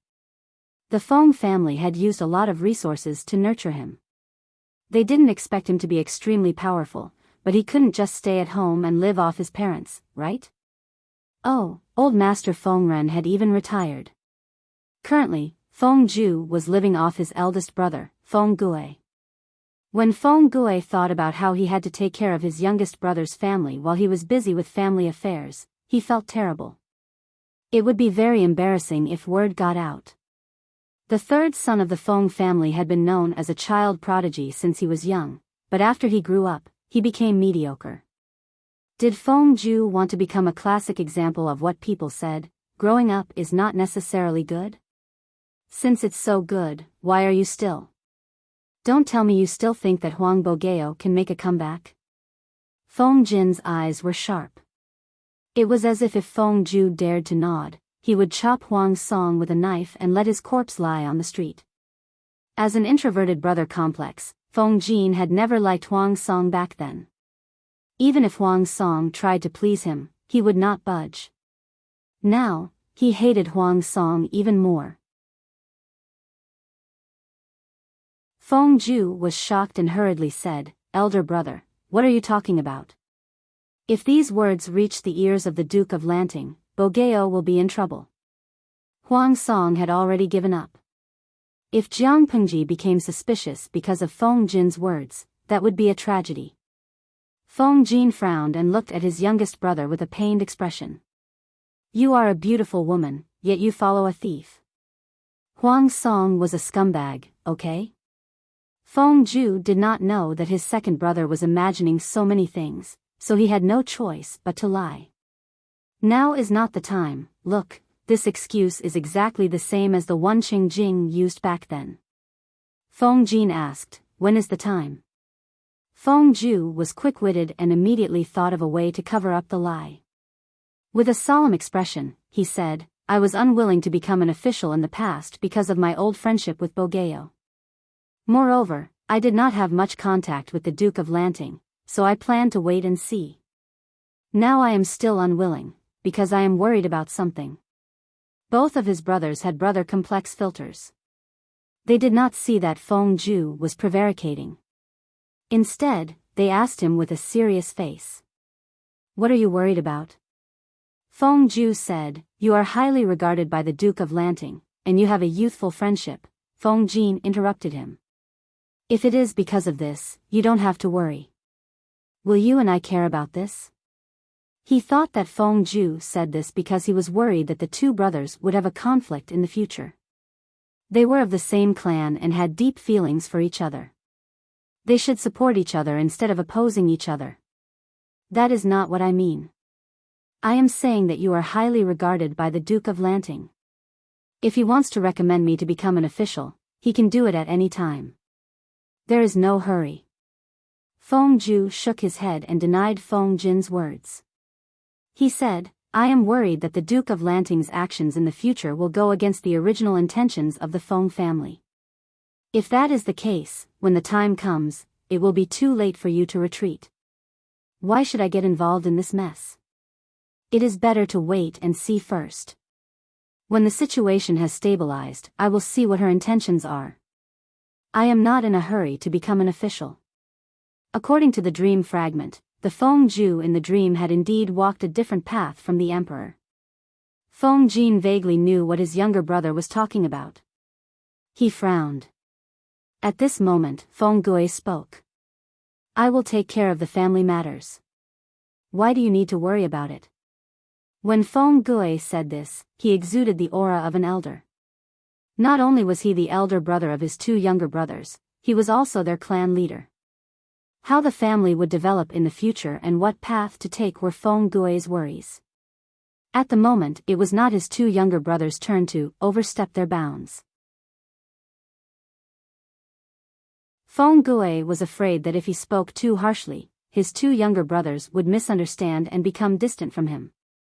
He added, "As long as I am around, the Feng family will not make things difficult for you. Unless there was an irreconcilable conflict between the survival of the family and his two younger brothers, Feng Gui would always support his younger brothers in their endeavors. He was the elder brother, the clan leader, and most importantly, their backing." When Feng Ju heard these words, a warm current flowed through his heart. It was as if this promise had transcended the barriers of time and space and was as precious as crossing mountains and rivers. He could not help but think of Feng Ju in his dream. That white-haired Feng Ju had sighed more than once. If his two elder brothers were still alive, they would not have reached this stage. Feng Ju was intelligent, but he was not suited to be the leader of the Shi clan. His personality was also not that sophisticated. He was unable to find a balance between the emperor and the Shi clan. If it had been Feng Gui, with this elder brother's temperament and methods, the Feng family would have been able to remain calm regardless of the storm outside. "Big brother," Feng Ju's voice was slightly muffled. That call was dragged out and sounded like he was acting coquettishly. Feng Gui did not fall for this. With a cold expression, he asked, "What other concerns do you have?" Tell me all at once. Feng Ju, wait a minute, now was not the time to be touched. The last one is a little hard to say, it's not convenient to elaborate. Feng Ju revealed a rare look of embarrassment. Feng Gui and Feng Ju's alarm went off. Wait a minute, what the hell was this look of a young man in love? Feng Jin's mind immediately imagined the scene of his younger brother being pressed onto the ground and ravaged by Wei Ci while his lord cheered him on from the side. Hence, Feng Jin said very sternly, Huijia, no matter how willful you are, there is a limit. You have a family, you must not do anything that will ruin the family's reputation. Was he courting death? He had a wife, a son, and a daughter, yet he dared to cheat on his lord mentally. Did he think of his lord as a lowly person? If Feng Ju dared to have such thoughts, Wei Ci did not have to do anything. Feng Jin would first beat his younger brother to death and bury him on the spot so that his mother could give birth to another one. Feng Ju? He only wanted to be friends with Lanting and get to know each other better. How was that ruining the family's reputation? You're tuning into the Romantic Tales YouTube channel. Don't forget to subscribe and join us on this journey to catch the most captivating stories.